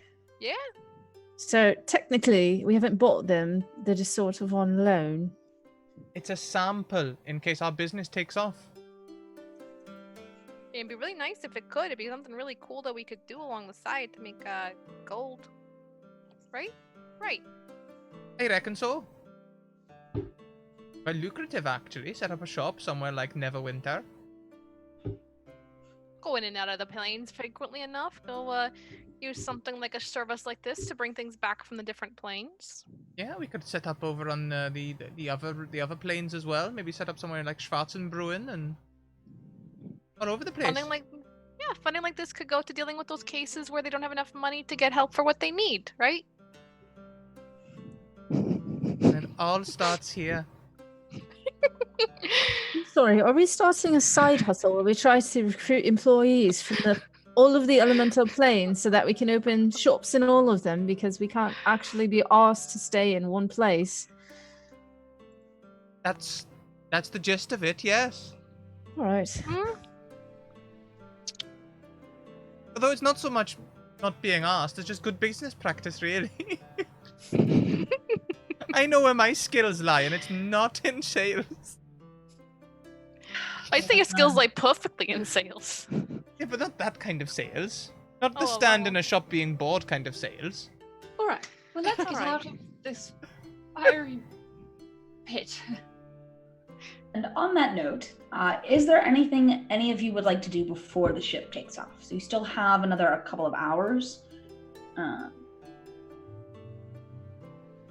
Good overall myself over here. Anyone else? I feel like Cassandra probably will take a nap. Sure. Because, we've been sleeping on the ground a lot. Decadence will start frantically prestidigitating her room before also taking it out. Who's bunking with who? Are you leaving me and Oxy together again? I feel like we probably have a rule about that. I think the rule is we sort of, I'll turn to Cadence. Who do you want? All it took was leaving them one time. This honestly sounds like a legitimate business. Perhaps we should sort of leave them alone to talk over the finer points. It's just one balloon ride. I don't know if legitimate business is really in their vocabulary, but we can give it some time to play out. Right. So Cassandra and Cadence take one cabin, and Oxy and Burback are left to plot in the other cabin. Possibly legitimate plotting. I would like to pop out quickly before my nap. Okay. I want to just buy a couple of things. I'll DM you so that you can. Okay. Yeah, we can set that up, but no problem. Oh, good. Yeah, so after a couple, everybody takes a nap or sort of relaxes for a little bit, and Euphoria comes down and gives you sort of just a courtesy that they're going to be taking off in the next 15 to 20 minutes, and if you want to come on deck to see the takeoff, that it is really something interesting to watch, and to get to see the plane of fire from the air. But that if you don't want to, she understands. I definitely want to come on deck to see this. Are you coming? Oh yeah, I'll come. Definitely sit beside you and watch this go on. Sounds like a good time. Sandra, Burback? Burback there or out? Yeah, I'm assuming Burback came back. He just went and did. Oh yeah, They- really popping out really quick. Okay, Yeah. then yeah. Burback, are you coming out on deck for the takeoff? Yes, definitely. I'll come and be there for the takeoff. We should come and help as well. Figure out what kind of knots they want to use. I used to be a rigger myself. Well, I'll put you with some of my crew, and you can learn a little bit about flying an airship from them. And she'll lead you all back up on deck. Burback, she will introduce you to a few of her crewmen who are more than game to show you what kind of knots they use and how they trim the balloon, which is a little bit different from sailing a regular ship. And Euphoria goes and takes up her position at the back of the ship, near the helm. And you hear her calling out to her crew, and the deck is very quickly a hive of activity as they're trimming all the lines, making sure everything is in shipshape condition, ready to go. And then Euphoria gives the order, and you see this. It's not quite an engine, but it's definitely some kind of magic. And it just sort of roars to life, and this flame comes out the top of the box to heat the air in this balloon. And before you know it, the ship is rising. So you're able to get, as the ship continues up into the air, you're able to get a really lovely view of the plane of fire down below you. So you can see the city of brass sitting in its bowl. You can see that the entirety almost of the Sea of Fire with those little boats moving back and forth on it. You can see what look like some smaller settlements and villages around the Sea of Fire. You can see that wasteland that you walked through to get to Emberlong's lair and all of the ruins that are built up there. Way off in the distance, you can see the mountains. And as you get further up, you notice that the ship is turning to put its prow in the right direction to head toward the plane of air. And I'd like you all to make a perception check for me. Now that I can do.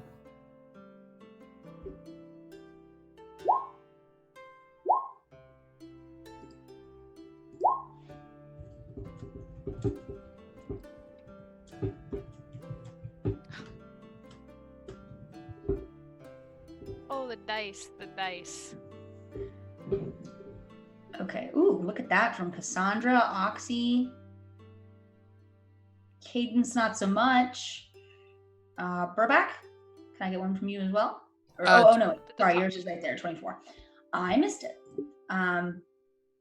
Okay. So everyone except Cadence, who is perhaps distracted. As you are looking out over the landscape and everything, and you see the ship turning in the direction in which you're going to be traveling, you notice what looks like a line or cloud of fire in that direction. And I don't just mean like, a little bit of fire. I mean a thunderhead-like cloud that stretches as far as you can see in either direction. It's still pretty far away, as far as you can tell. It would take you a while to get to it, but you do seem to now be moving directly toward it.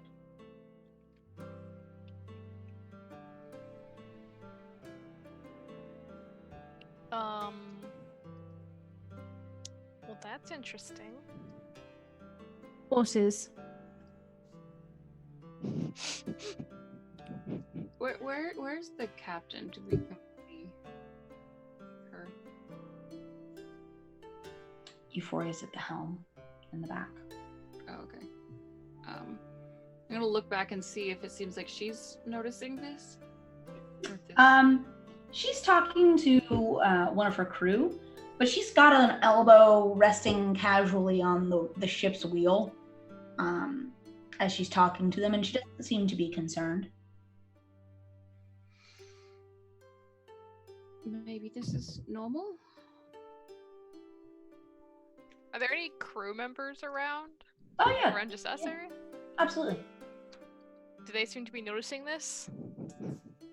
You see a couple of them glance at it, but much like Euphoria, none of them seem to be concerned or giving it any particular note.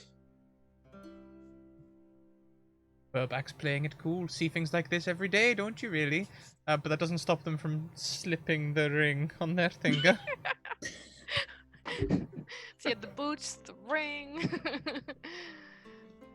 Yeah, I think that probably Cassandra will also clutch onto her sword. That will give her fire protection. Fair enough. Yeah, alright. Pull the cloak a little tighter around ourselves, and this does seem normal, I guess. No one else is freaking out. There's no way we're the only ones who noticed it. Right? Noticed what? That. Point to it. Excuse me, pardon me, sir. Person on the ship. Oh yeah, one of the crew will just stop as they were like walking past you. He says, "Oh yeah." Out of curiosity, what exactly is that giant cloud? I'm not from around here. I'm not really too sure. He looks off at it and he says, "Oh, that's the conflagration." That sounds quite dangerous. That's a bit, but only if you're with an inexperienced captain. And Euphoria's made this trip dozens of times. Is there anything in particular we need to do, like be inside, batten down the hatches, that sort of thing? Oh, not really. Whenever we get a little bit closer, we'll go. We'll find the tunnel. There's a passage that moves through the conflagration. That's safe for traveling. It follows sort of a predictable pattern over time, so you can figure out with a good almanac where exactly it's going to be. The captain will make sure we find its end and get through it. Oh, nothing to worry. Thank you. Oh, you're welcome. And he goes off to do ship things. The boat stuff. Boat stuff. Miscellaneous boat stuff. Hey. So you all have a little bit of free time on this ship. If there is anything in particular you want to do, any downtime-y sorts of things.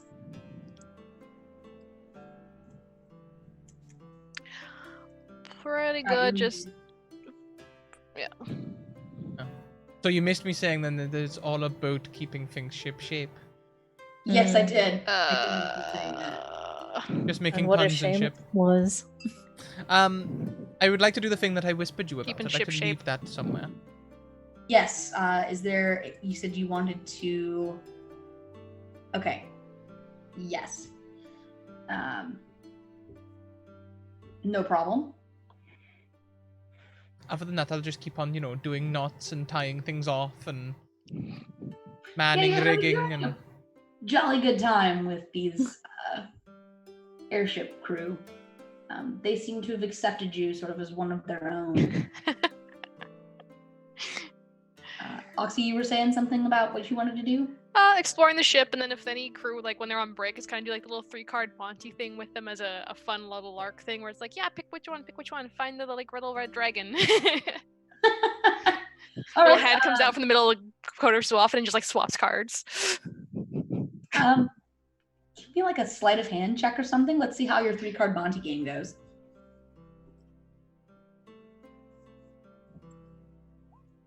Not too bad. Good.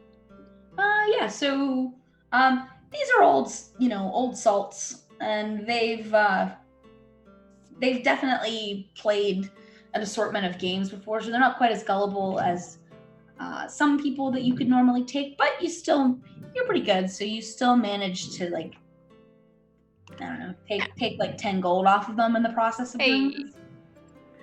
Win. Yeah, no, it's more about the like, if let's see if I can fool these people. Hey, how about this?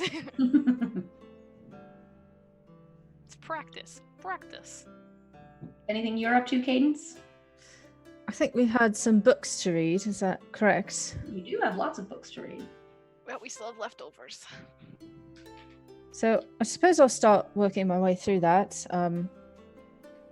Sort of leaving the door open if Cassandra's not in the room with me, to let her know she's fine to come and go if she wants.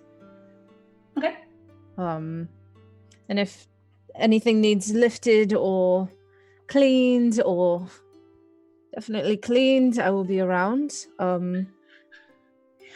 It is a ship, so there are plenty of dirty things that do need cleaning. I think after a little bit of time, Cadence would eventually sort of walk and read and just absently prestidigitate as going. I love that image. That's really wonderful. Cadence, as you are doing this and pouring through some of these books, in one of the bestiaries, you find an entry on magmins. Oh, perfect. I had no idea what those were. Which, yeah, those are the things that Calic mentioned earlier. And magmins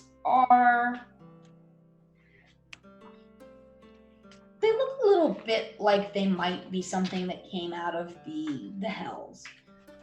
They look like they're made of fire and molten rock, essentially, based on the illustration in this book. They are not very big, about the size of maybe a halfling, for instance. They have little eyes that are like pits of fire and coal. Their open mouth looks like there's fire inside it. In fact, instead of hair, they just have like flame on their heads, essentially. And in the illustration, their hands and lower arms are actually on fire as well. And you see in the entry for this bestiary that they are capable of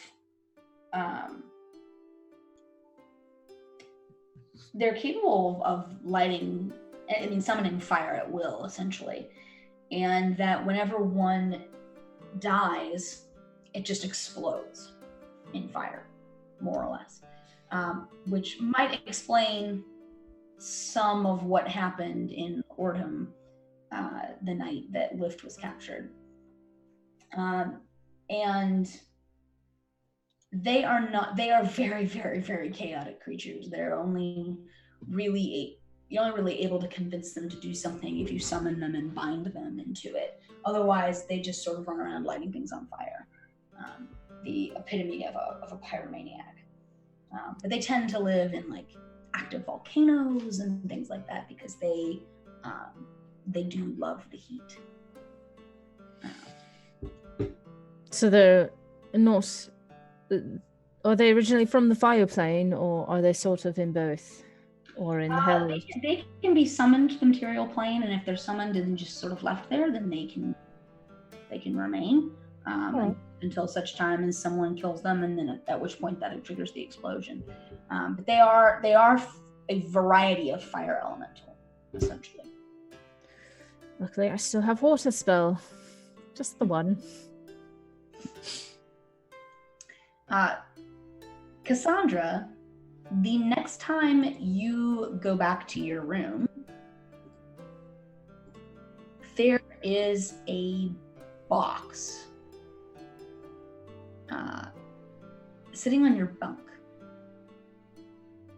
And the box is actually quite nice. It's beautifully carved, and on one side, we'll say on the lid of the box, is written the word cat.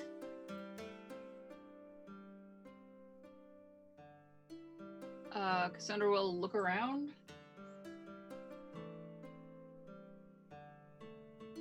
And actually, yeah, I'm gonna check for traps. Like, how do I do that? I've never played any character that would have ever. So I usually use perception for traps. Okay. To at least see what you see. 15. Yeah, the box isn't trapped that you notice. Going to very carefully pick it up. Inside the box, there's only one thing, and it is a rose that looks like it's just starting to bloom.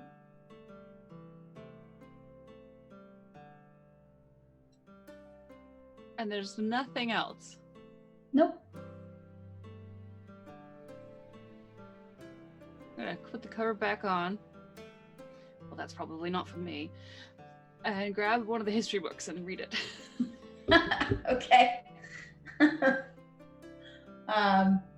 me see if there's anything else. Yeah, so you can go ahead and read through one of these histories. Most of what's in here is tales of assorted conflicts between the different planes. Things like the various wars that have been fought by the city of Brass, for instance. Different information about like pirates on the water plane. Things of that nature. Exciting sort of history books about major events in the planes. Super relevant for the air. Yeah, nothing. There's some stuff about the airplanes. You learn a little bit about Akka, this city that you're going to.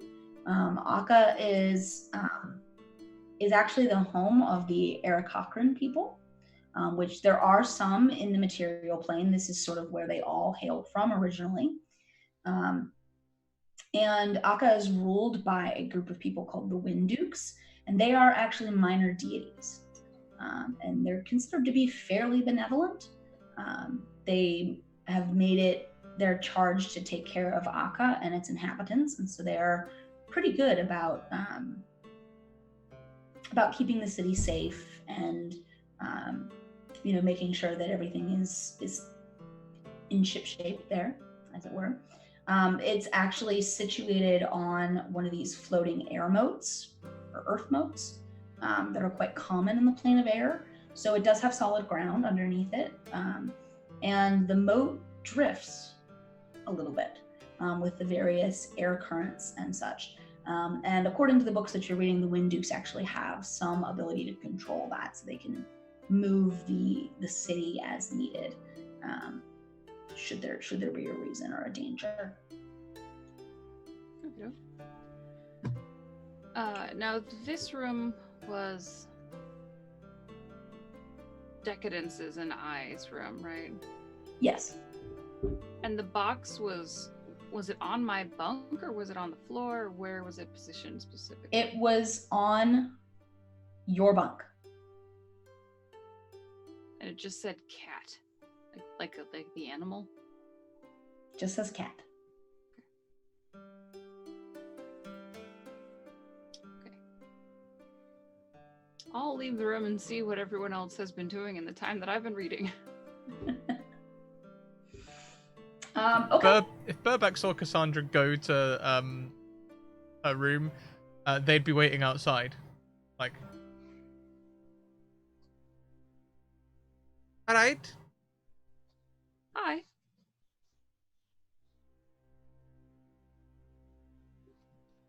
Are you alright? Yes, Grant. Learning about knots and things. You? Oh, you've been reading. Yes. Excellent. Did you find anything useful? Not too much.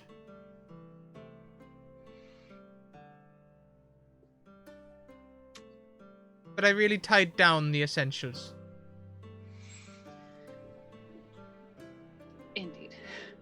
What? Well, I can't talk. What are the others up to?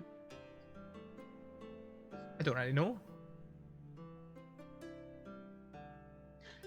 No, never mind. It's fine.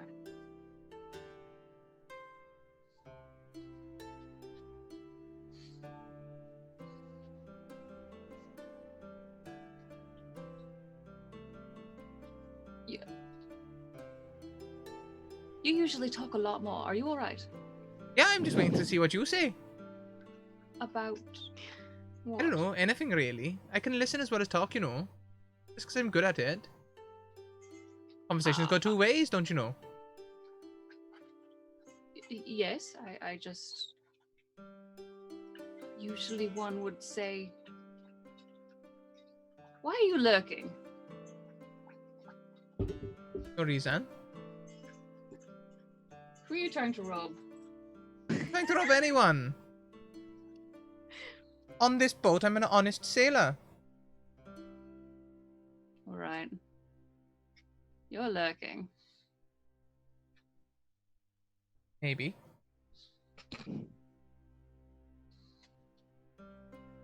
And I'll turn and I'll go try to find Oxy.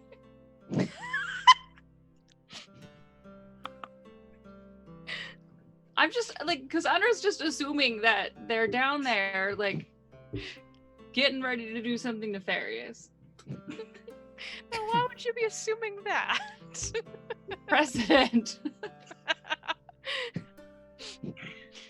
Alright. Oxy, what are you doing when Cassandra comes and finds you? Are you still running your 3-card Monty game? Imagine she's like finished up on that, is like cleaning up the cards and the gold and such like that. So she's kind of just like gathering up the things and talking with the crew members about like, how did you do that sliding hand trick that we didn't notice? It's like, oh, I just have an extra set of hands, I swear. Seeing if I believe her. Yeah, most of them are like, oh, what a funny joke. Yeah. All right, Cassandra will approach you. Does kind of like a look back and furrow her brows, like still clearly confused about something. Oxy, hi. Hi, what's going, Cassandra? What's Barebecca doing? Do you know? I mean, last we saw, he went up top, then he was on the deck with us during that time, and then we haven't really seen him much since we did this. Why? All right, I believe you. They're being very strange down below the decks. They wanted to instead of talk.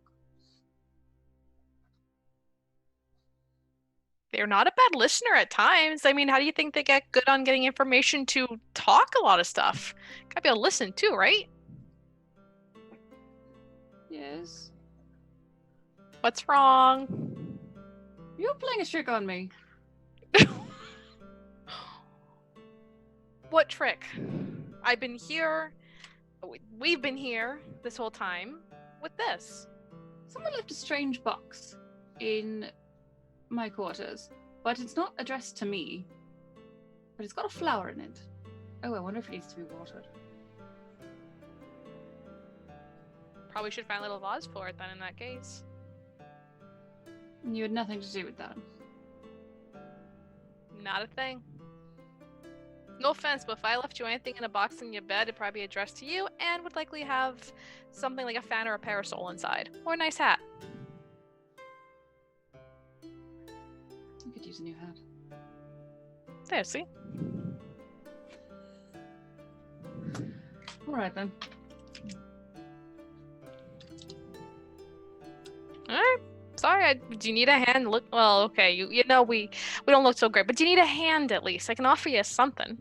Oh, no, I'll wait and see what Decadence is up to. Alright. And I'll just sit down and watch Oxy play Shuffle, shuffle. Deal. I'll just Hand slips in, hand slips out.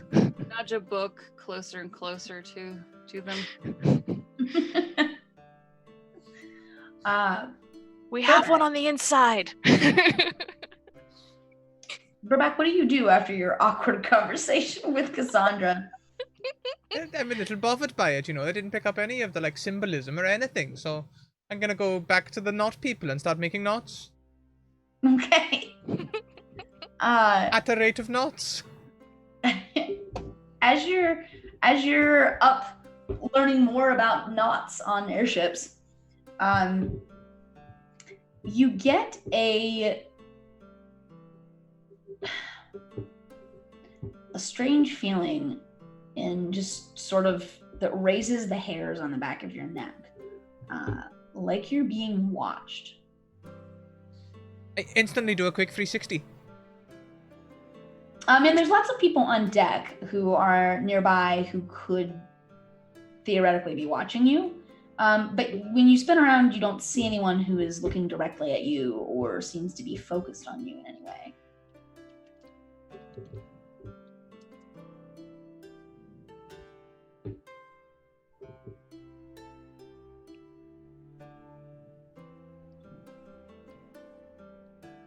I'm climbing back up to the balloon. Okay. Yeah, you can climb back up the balloon. I won't make you roll for it. You've already been up once. You've sort of got the trick of it at this point. You scramble up to the top of the balloon, back to where you were. Nothing seems out of place. The conflagration thing is a little bit closer now. You've been sailing for a couple of hours. Yes, I'm just gonna be keeping an eye not only on the way ahead, but also on the people on the ship. See if I spot any nefarious activity. Funny thing is, a lot of people, when they're up to no good, they don't look up. True. We didn't. The feeling passes after like 2 minutes, 2-3 minutes after you get up to the top of the ship. I'm making a shopping list. And I need to get myself a ring that protects me from the divine intervention and stuff, just in case people are watching me using divination. I know they've got a name, like mind shielding or something like that. I have to learn it before I try and con someone into giving one to me.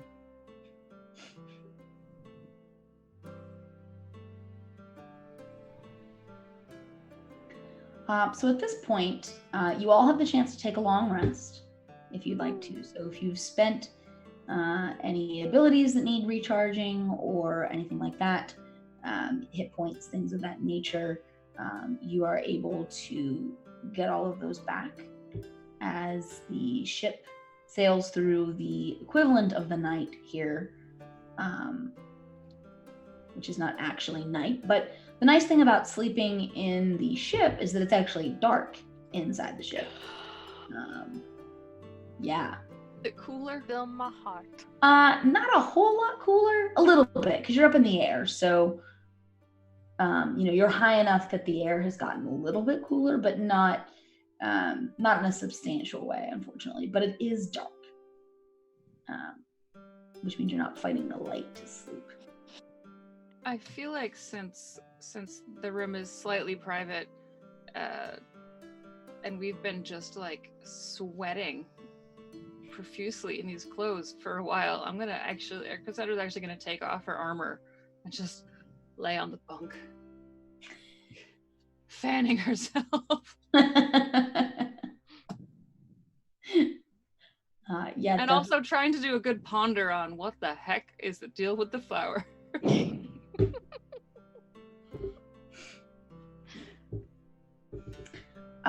So yes, you are all able to get a fairly good night's sleep on the ship.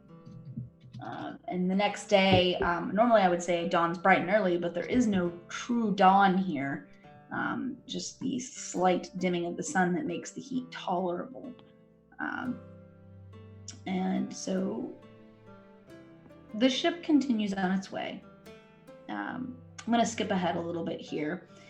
So if there's anything else you want to do on the ship, go ahead and stop me now. Otherwise, I'm going to jump ahead a little bit.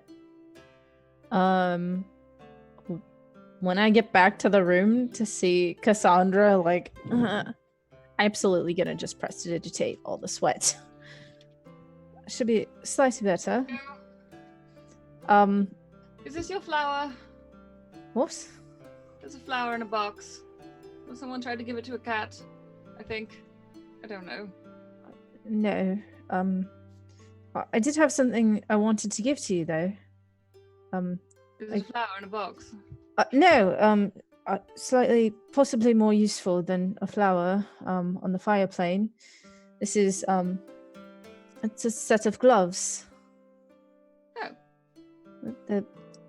Yeah. Probably I shouldn't have told you, but She will take them. Are they wrapped? yeah, in like Alright. paper, not like, Unwrap No. them with dignity. They got an albatross on them. I know it's your favorite. But this should be helpful, for where we're going. Hopefully. They do something weird. They're magical. Should help you. Oh, remember that one time that you were trying to climb that cliff up to us and I sort of tripped and slipped a little bit and I grabbed onto my parasol and I hold you up? Should help prevent that from happening in the future. Should help with climbing just a little bit in case we have to go to the earth plane or, any slips happen. I appreciate that. Thank you. Of course. You're my best friend, Do you have my parasol still? From the crazy wizard? I thought the wizard had it. Oh. Alright. Well, I can always get a new one. Well, fair's fair. I'm sure they have parasols in the airplane. I'll get you a new one. That would be splendid. I completely forgot to give the parasol back. I think it's a great story moment, though. I meant to do that, but did Then not. I'm gonna show Cadence the box that says cat with the flower in it. What color is the flower?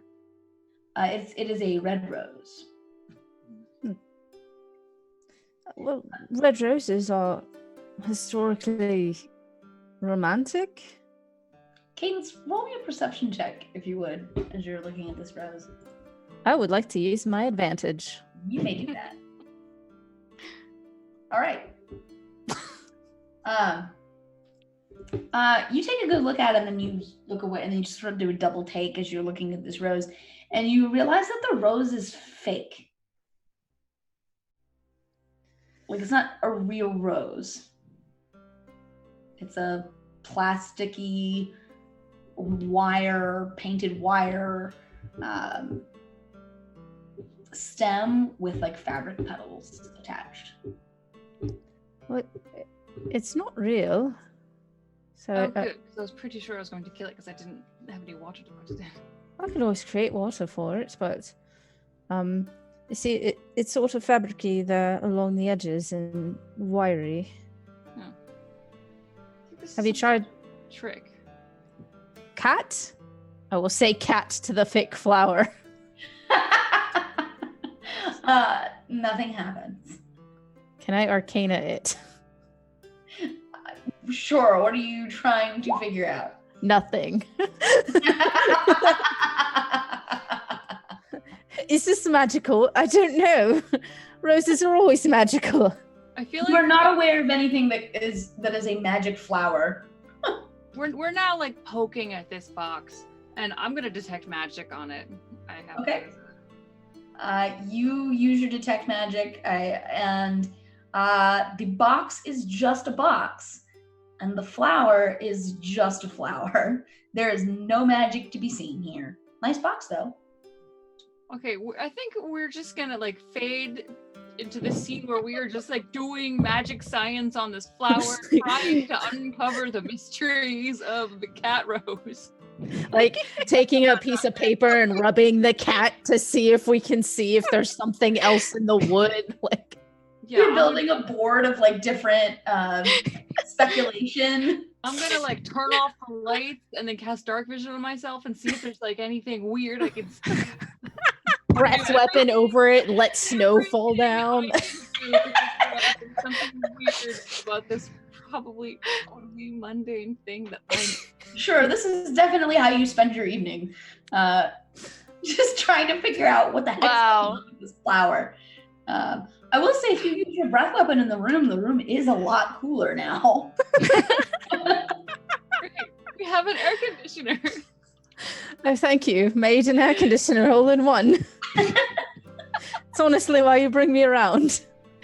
I mean, you can put the snow and ice in the box and like make a And then fan it. Modern technology. Nice. Right. So honestly, Cassandra, I don't think there's anything magical here. We've tried everything in our books. And some of those books.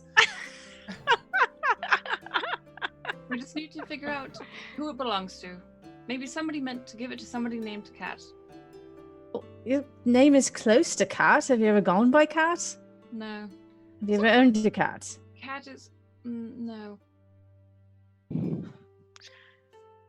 Right, if you got married and had to change your last name, do you know of anybody who has affections for you whose last name starts with a T? And does your middle name start with an A? I'll start with an A. But you've met my wife. True. I don't know. God. And she's really not the type to send flowers. We're back in Oxy. Is there anything fun and exciting going on? So yeah, we are just like being stupid in our room. We're done. We're good. You can hear kind of This is strange great. noises coming from the other room. I think when Oxy came in and like with depending on if Burback was there or not, when Burback would arrive, Oxy just kind of turned to him and go, "So Cassandra asked me an interesting question about you suddenly becoming a listener." But I was just trying to listen because, you know, I'd put a box on there, like, on their bunk, and I thought they might want to talk about it. See, why? Why? Well, I thought, Go on. since, like, they weren't very sure about the whole con thing, right? And I told them it was like Schrodinger's con. Well, I put a cat on a box. Schrodinger, right?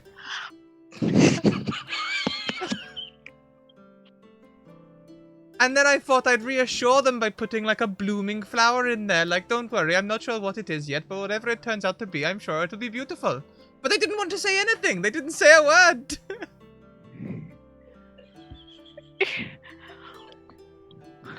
Have you checked it? Okay, well, no, that. You know what? I wonder if I should roll this to actually make sense to Oxy. 'Cause it's like, Yeah, if you want to make like an I don't know what intelligence check or something, you can definitely do that. Just do an intelligence check. No! Hey! Whoa! No! Yeah, I get it. Yeah, this makes complete sense, Burback. Like, I wonder why she was even asking about it in the first place. This clearly is like about the con.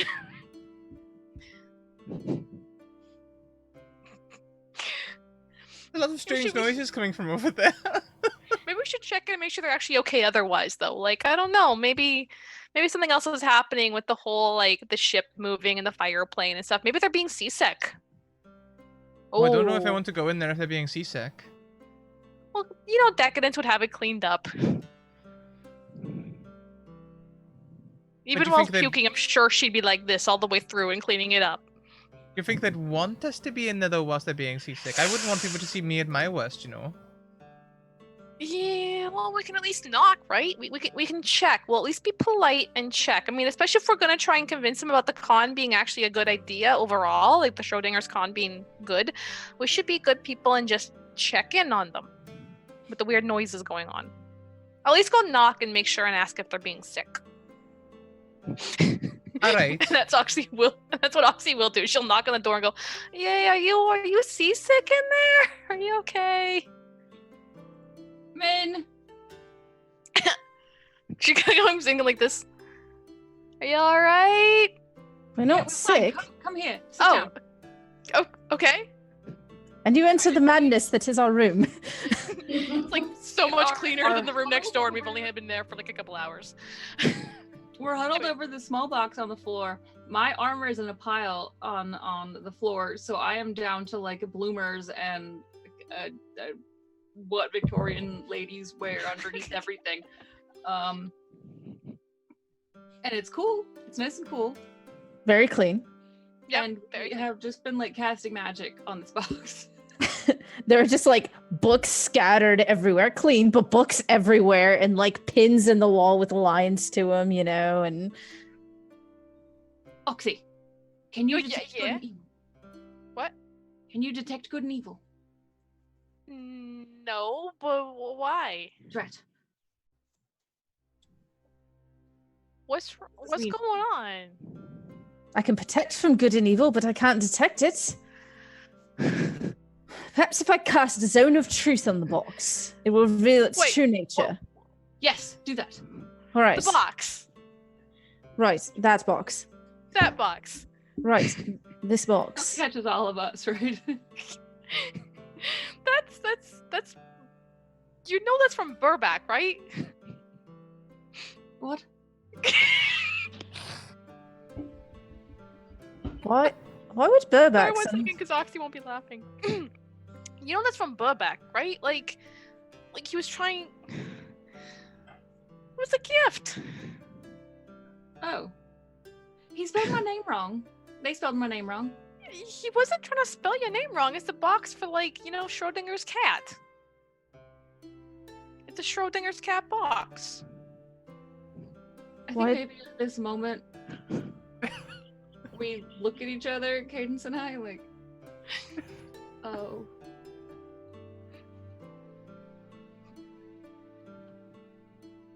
Like he explained it. It makes perfect sense to me. It was. Because Oxy's just on that weird level at the same time. So this is some sort of symbolic olive branch. Well, yeah, because remember they were talking about Schrodinger's con, right? But why didn't they say anything when they were being all strange and lurking in the hallway? You have to ask him about that. But I mean, you have to ask them about that. But Haul her out. they're not sick. It's okay. Burback comes and pokes his head in. Hello. Oh, you found it then? Oh, you opened it as well. I wasn't sure if you would. Why didn't you just say? I wasn't sure if you'd seen it. God, it's hot out there. But when you're trying to surreptitiously, then you say, "Oh, do you see anything weird in your room?" Not just stand there and say nothing. Oh, no, that sounds like giving up the con to me. But it's not a con; it's a flower. At the moment.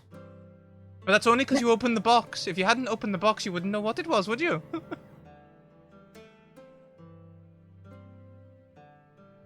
How about I give it back to you, and you do or do not put the flower back in it, and then we won't open it.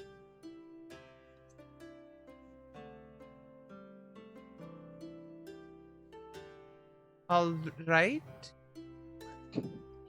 All right, and I'll hand them back the box.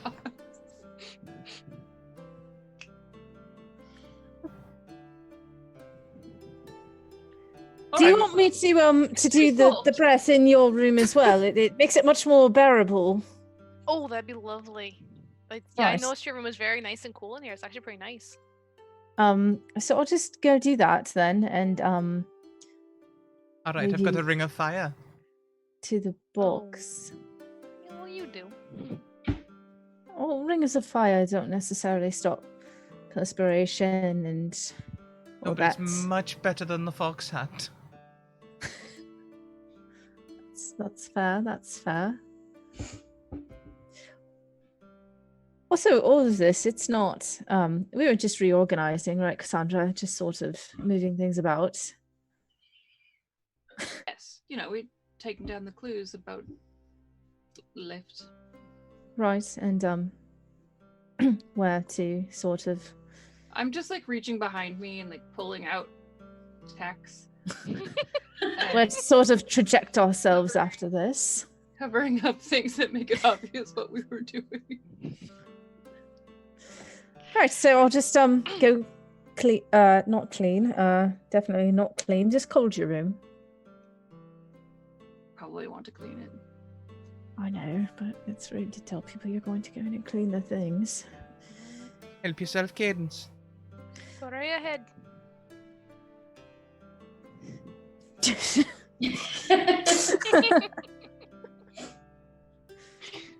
All right. Oh, I want to be extra mean. What? Oh no. Oh no. Can't just say that.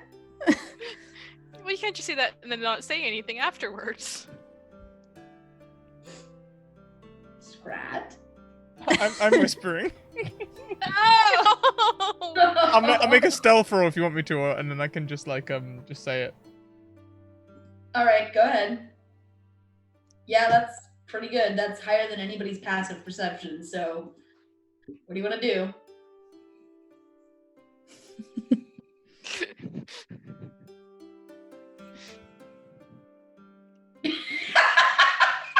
Oh, that's a good sign. Perfect. Well, chat, this is what happens when you give the four of us level 12 characters and say that you've known each other for years. Oh, no. Okay. All right. So, okay, here's what happens. Cadence, you go take the box, the cold box, the ice box, over to Burback and Oxy's room, and you do a little bit of prestidigitation. What you don't realize is that Burback lingered in your room just a little bit longer, and then he left and went back to his room. So when you return to your room, Cassandra's fanning herself and taking the tacks down off the walls, so she doesn't seem to have noticed either that now written above your bunk in a little bit of dirt is the word cat.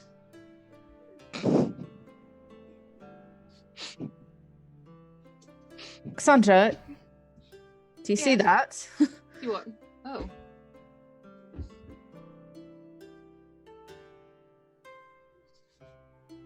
Did you write that? No.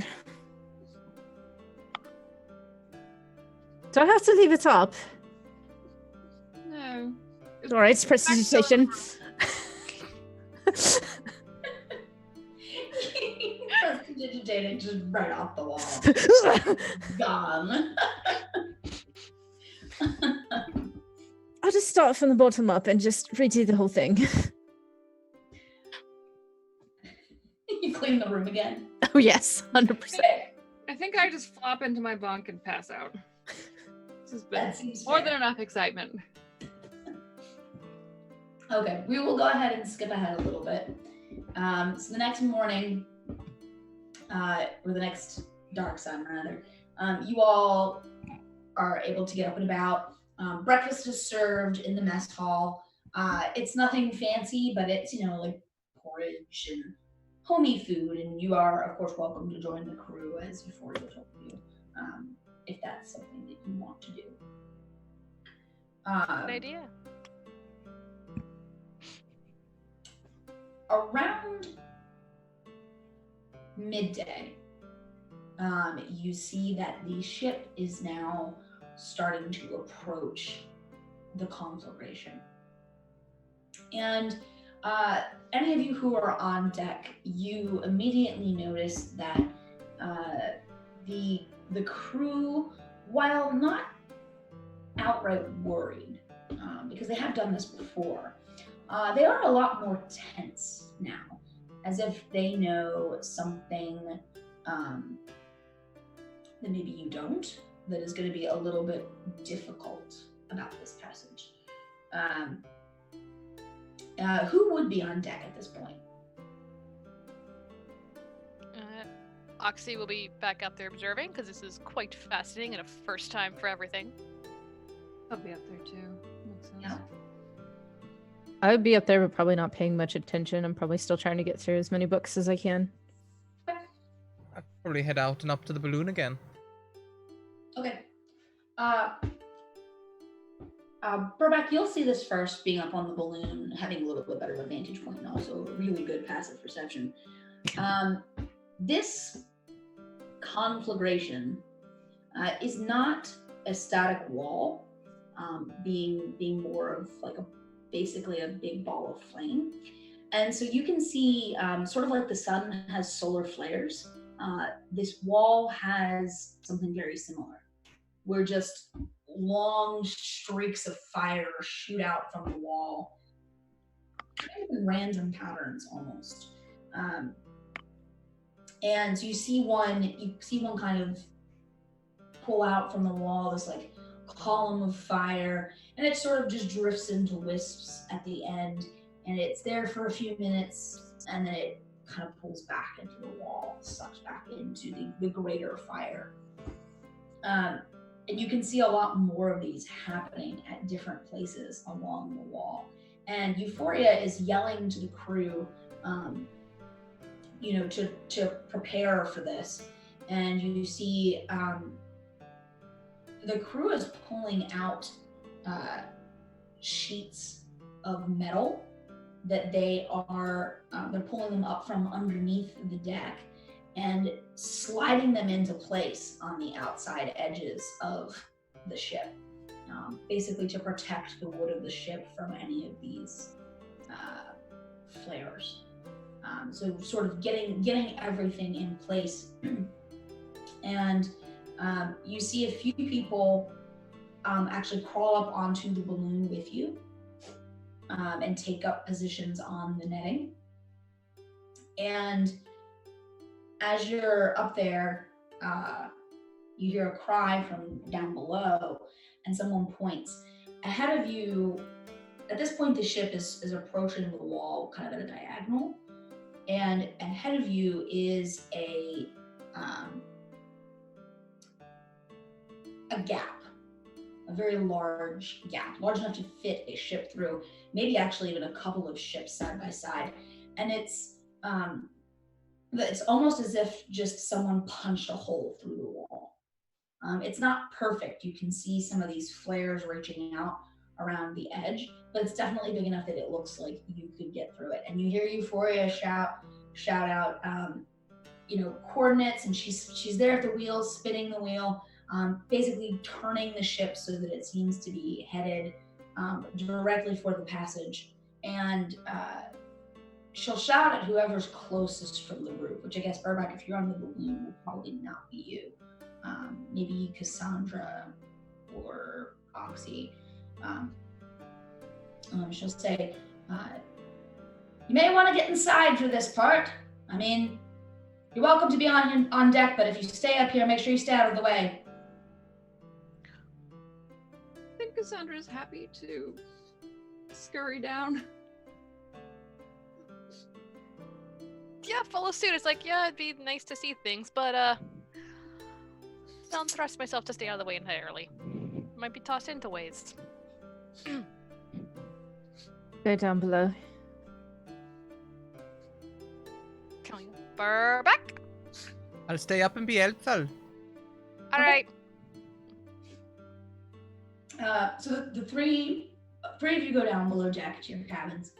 And as you approach, it's almost a little bit more scary being down here because you can feel the ship is rocking in the air. It's not on water, but the air currents here are so violent that the ship is actually being buffeted around quite a bit as this moves toward this tunnel. Burback, after about another 2 minutes have gone by, you notice you suddenly realize the reason that two of the crew have crawled up onto the balloon with you. When you see one of these tendrils of flame, these flares, reach out toward the balloon, and one of these crew members shouts out some words that sound like magic. You can't quite hear what they're saying, and diverts the flare. So basically it was coming toward the balloon, and then they sort of bounce it off the balloon, trying to keep everything protected. That's wonderful. Then I will be helpful by spotting. You know, like how Sure. a sniper has a spotter, I'll be spotting for them. Yeah, absolutely. And you've got great perception for that. So you can absolutely sit on top of the balloon and call out as you see the flares coming in. In fact, you spot one a little bit before they do, and one of them will call back to you. Good spotting. Thank you. As this continues on, and Euphoria pilots the ship into the tunnel, seemingly with no trouble. The air currents here are, if anything, worse, as this is very much the border between the planes of fire and air, and unfortunately, fires need air in order to be fires. So the flames here are very intense, very, very, very hot. The temperature on everything in the everything on the ship is going to go up by another couple of degrees. Just when you thought it couldn't get any hotter on the plane of fire, it does. And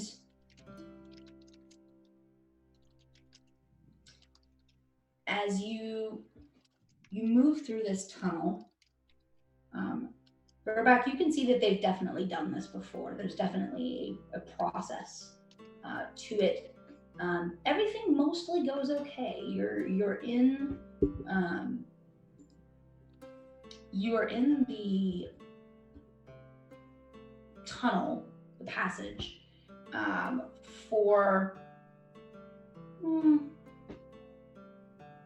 about a solid hour. When you start to see what looks like light at the end of this tunnel, the end of it, presumably, in the entrance to the plane of air. And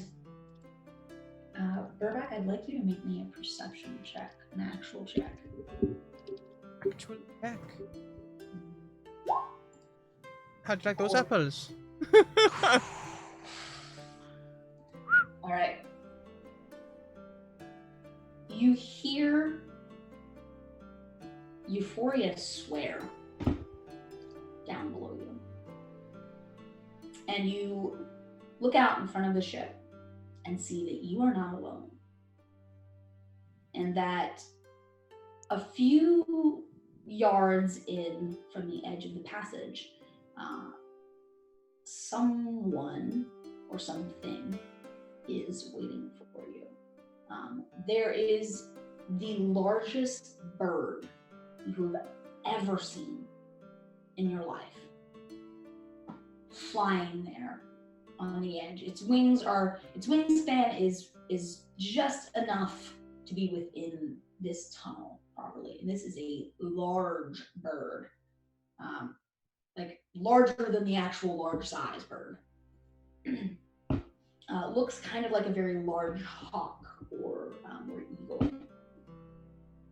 And there is someone human-ish shaped, maybe a little bit bigger, on its back. And then you can see two creatures that seem to be made of air on either side of this thing, and they aren't just made of air, but they seem to also be wearing some kind of armor. And they are blocking your passage out of this tunnel. You're still a little ways away from them, and they don't seem to be moving forward at this point. But you can hear Euphoria cursing up a storm. This is definitely not normal.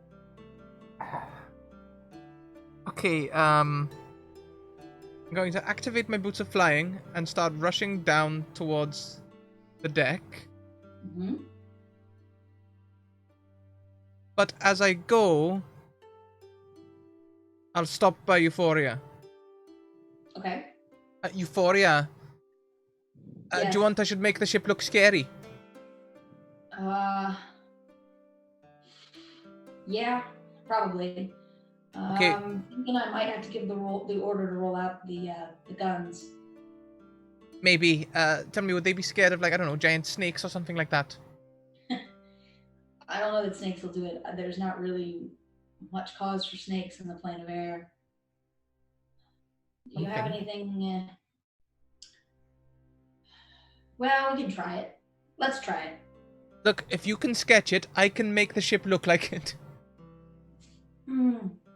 I'll go and get my party members as well. They're quite handy in a fight, especially that Cadence. All But right, all of them, really. You do that, and let me see if I can think of something that we can make the show look like. The ship look like? Did I say the show? Yeah. My brain's Telling you, gone. Oxy fights with the strength of 3 men. And I'll run down under the deck. Be like, everyone, Huh?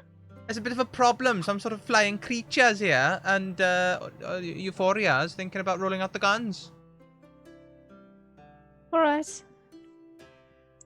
Can't really shoot, but however I can help. I can speak primordial if it's something elemental. Well, I'm thinking about making the ship look different, maybe, but I gotta say, Euphoria's not being very helpful on that count just yet. We'll have to go and see if she's come up with anything. All right. Like we belong or like we're dangerous? You tell me. I don't know. Right. And thank you very much, Maharishi. Advantage to Holly. Thanks. All right, Shiny. Let's go, deal. You all come up on deck, and Oxy, Cassandra, and Cadence, you get your first glimpse of what the heck's going on. It is still pretty terrifying, just generally being inside this passage. Not to mention the gargantuan bird that is awaiting you at the end of the tunnel, with some other things, and very much blocking your way. Burback, Euphoria will wave you over, and she shoves a sketch into your hands. The sketch is of a almost lizard-like creature that has very large bulbous eyes, very prominent. And she says, "Can you make us look like this?" I can do my best, and I'm going to make like a 20-foot cube version of it at the helm as best I can. It's going to look a lot like the sketch, so if the sketch's proportions aren't right or anything, it's going to look like that. And I'm going to do that, I believe, major image. Oh, yeah. Seems completely real. Sounds, smells, sounds and smells. Okay. As long as I'm within range, I can cause the image to move, so I'll like... Yeah, I'll just make it look like it's moving in front of the ship and its mouth snapping open. Okay. Sort of like Pac-Man moving. Yeah, you put this thing up on the prow of the ship. Cadence, you've been perusing all these books and bestiaries. You actually recognize what this thing is, that Euphoria has sketched and Burback has sort of brought to life. It's a very large basilisk. And basilisks are creatures of elemental earth, and they are capable of turning things to stone just by looking at them. And so there now appears to be a very large basilisk at the front of the ship. And you can, all of you hear off in the distance, the bird lets out a loud cawing shriek. It does not sound happy about this development. And it banks a little bit so that it's no longer facing you head on and just sort of hovering in place. And you see it skim up the side of this tunnel. Its wings flapping, almost even touching the sides of the tunnel itself, and it doesn't really seem to care. And it has its head oddly inverted, like it does seem to think this thing is real, so that it's not looking directly at the prow of your ship. But that being said, it is now flying directly at you. and does not seem to be very happy. All right, if anybody has any sort of flesh to stone type of magic, now would be the time to hurl it at the bird, see if we can spook it off. I can only get one major image working at once. Anything for illusion. I don't have anything for this. I can help once they're closer, but honestly, at this range. I'm going to ask you all to roll initiative, Excellent. and I will write them down, and we will hang on to them for next week. And in the intervening weeks, I will also provide you with the airship statistics. Oh boy. Oh Because boy. you will have access to the airship's weapons as well.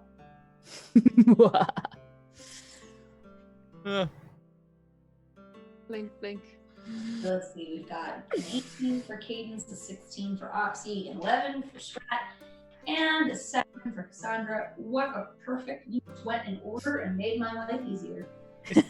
Wow, we did. It's the little things, you know. Yeah, Yeah. exactly. It's like that's so nice when that happens. Well, everyone, I guess that brings us to the end of the session. We are going to be going on a raid. Today's raid cry is "It's Schrodinger's Con." So, well, Ren, I'm sorry you look so salty about that. I just feel so stupid. And we will be going on a raid, so stick around for the raid. Also check out the closing links that are coming up in chat now, including the places you can find us, support us, and our sponsors, Mage Hand Press and Bird in the Storm Publishing, whom we're very grateful to, because they make this possible. We do have credits, so we'll be rolling those. Please check out all these wonderful faces around the screen. They're all brilliant people. And we will see you next week for more Choir of Elements, and we'll be back in just over half an hour for Apotheosis, where we're going to be possibly having a drinking competition with someone we shouldn't be. Gods might be involved. It's scary. There's a papa! Okay. Keep on avoiding emotions, everyone. We'll see you later on. Bye! Hi, everybody.